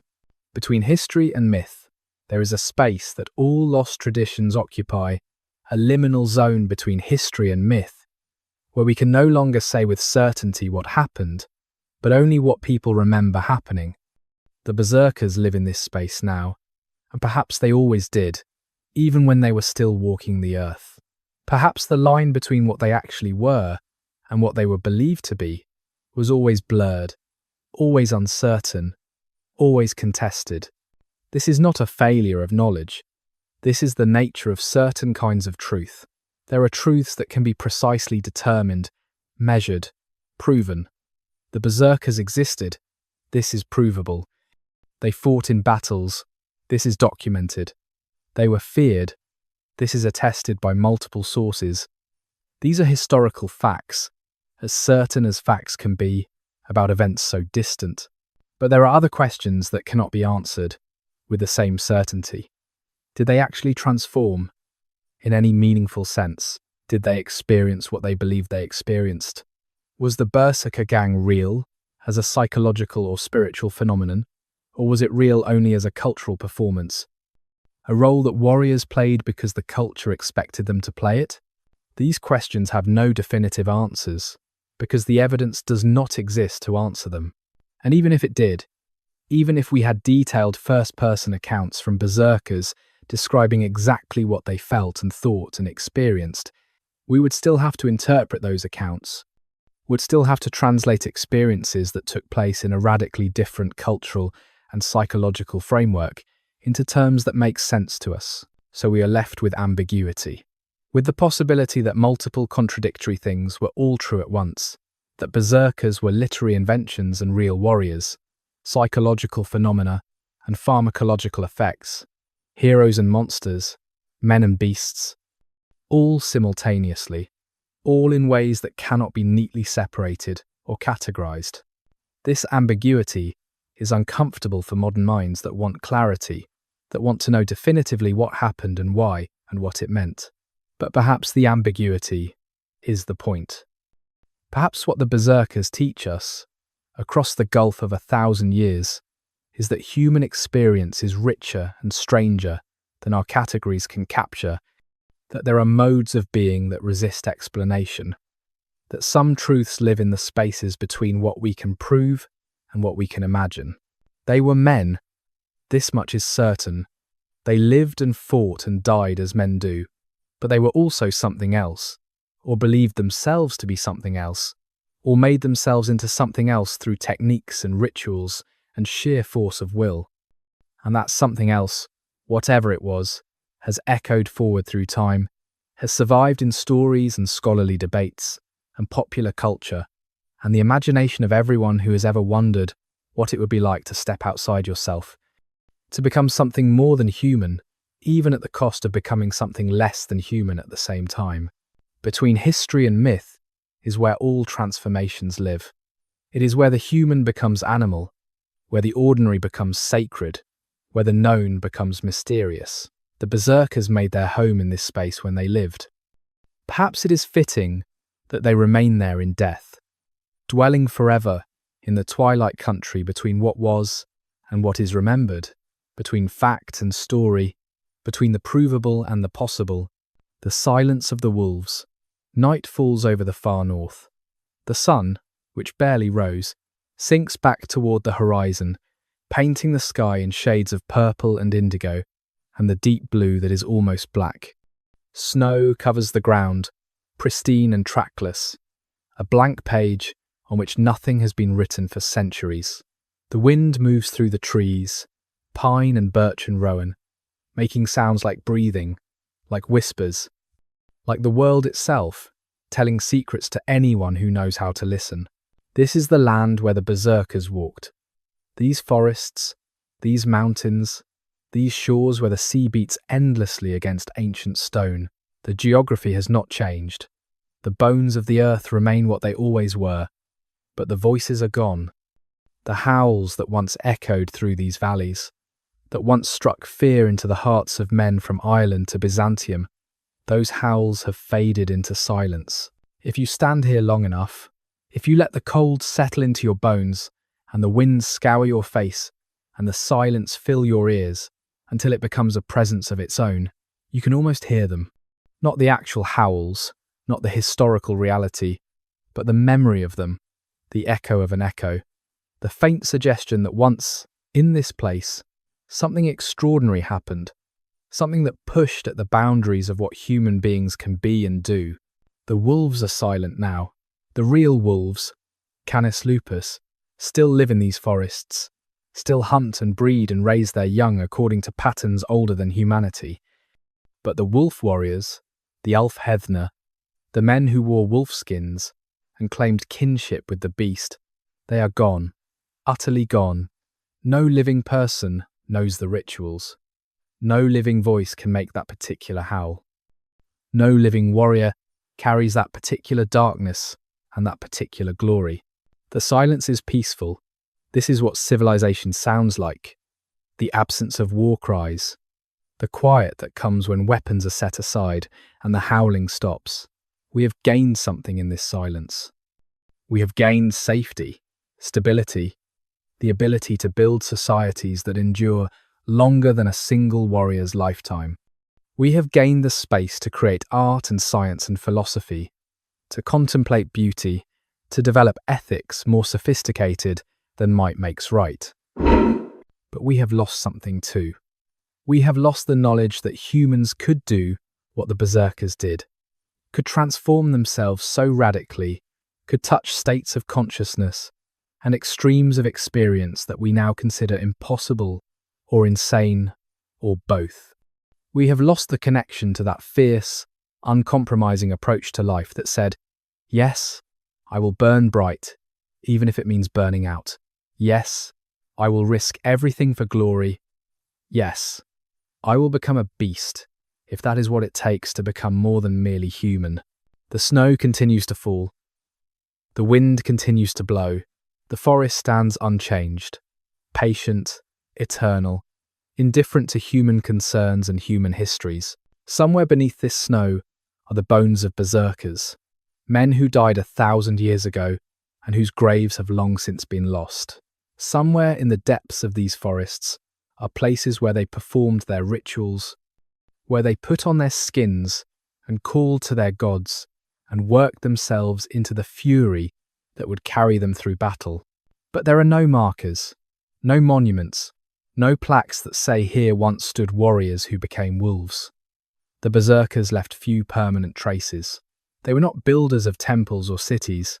They were not sculptors or scribes. They were warriors. And warriors leave only bodies and stories. And the bodies have long since turned to dust, and the stories have been told and retold until the truth has been worn smooth like river stones, polished by time into something beautiful, but no longer quite real. The silence of the wolves is complete now, final, absolute. And in that silence, if you listen carefully, if you open yourself to the whispers of history and memory and imagination, you can almost hear what is not there, can almost touch what has been lost, can almost understand what it meant to be a berserker, to walk that path, to pay that price. But only almost, only ever almost, because some things, once gone, can never be fully recovered, can only be mourned and remembered and allowed to rest in the peace they earned through violence, in the silence they bought with their howls, in the stillness that is the gift of the long centuries that separate their world from ours. The night deepens, the stars come out, cold and distant and unchanging, and the silence continues, profound and peaceful and sad in ways that transcend sadness. The silence of wolves who no longer prowl, of warriors who no longer rage, of a tradition that burned bright and terrible and then went out, leaving only darkness and the slow healing that comes when the fighting finally ends. We have travelled far tonight, you and I.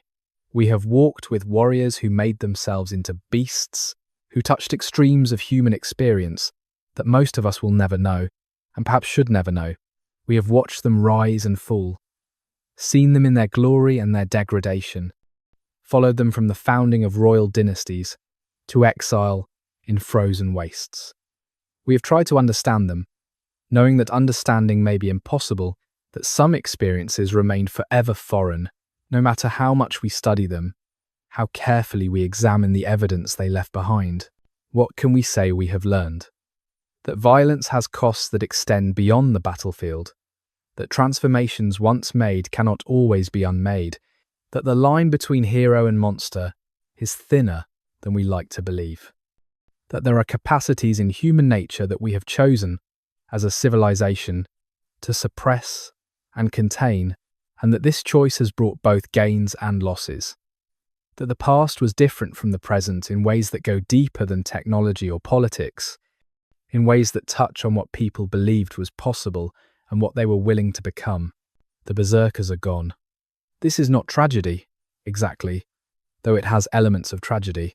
It is simply change, the eternal process by which one age gives way to another, one set of values replaces another, one mode of human existence fades, and another emerges. The Viking Age ended. Christianity transformed the North. The berserker tradition, which depended on paganism and perpetual warfare and a particular set of cultural values, could not survive those changes. It ended as all things end, gradually and then completely, until only the stories remained. But the stories matter. They carry within them something essential about human nature, about our capacity for transformation, about the complicated relationship we have with violence and power and the parts of ourselves that we fear and admire simultaneously. The berserkers endure in story because they embody something that does not die, even when the particular cultural expression of it dies. They endure because we need them, need to know that once, somewhere, humans pushed the boundaries of what was possible and came back to tell about it, or at least left records that others could read and wonder at. Tonight, as you drift towards sleep, carry with you the image of those northern forests, silent and peaceful under their blanket of snow. Carry with you the knowledge that the howls have faded, that the fury has been spent, that the wolves have finally found the rest they spent their lives denying themselves. There is peace in that image, a kind of closure, the sense that something that needed to end has ended, that a cycle has completed itself. May these ancient narratives have helped ease your mind toward dreams. May the weight of centuries lift from your thoughts as you let yourself sink into rest. May the fierce voices of the past fade into gentle whispers, and then into silence, and then into the deep quiet that comes before sleep, where all stories end, and all warriors lay down their weapons, and all transformations finally, mercifully cease. Thank you for exploring these tranquil moments from the ages. It has been rewarding to share these calming chronicles with you this evening. Rest well beneath the starlit skies of ancient nights.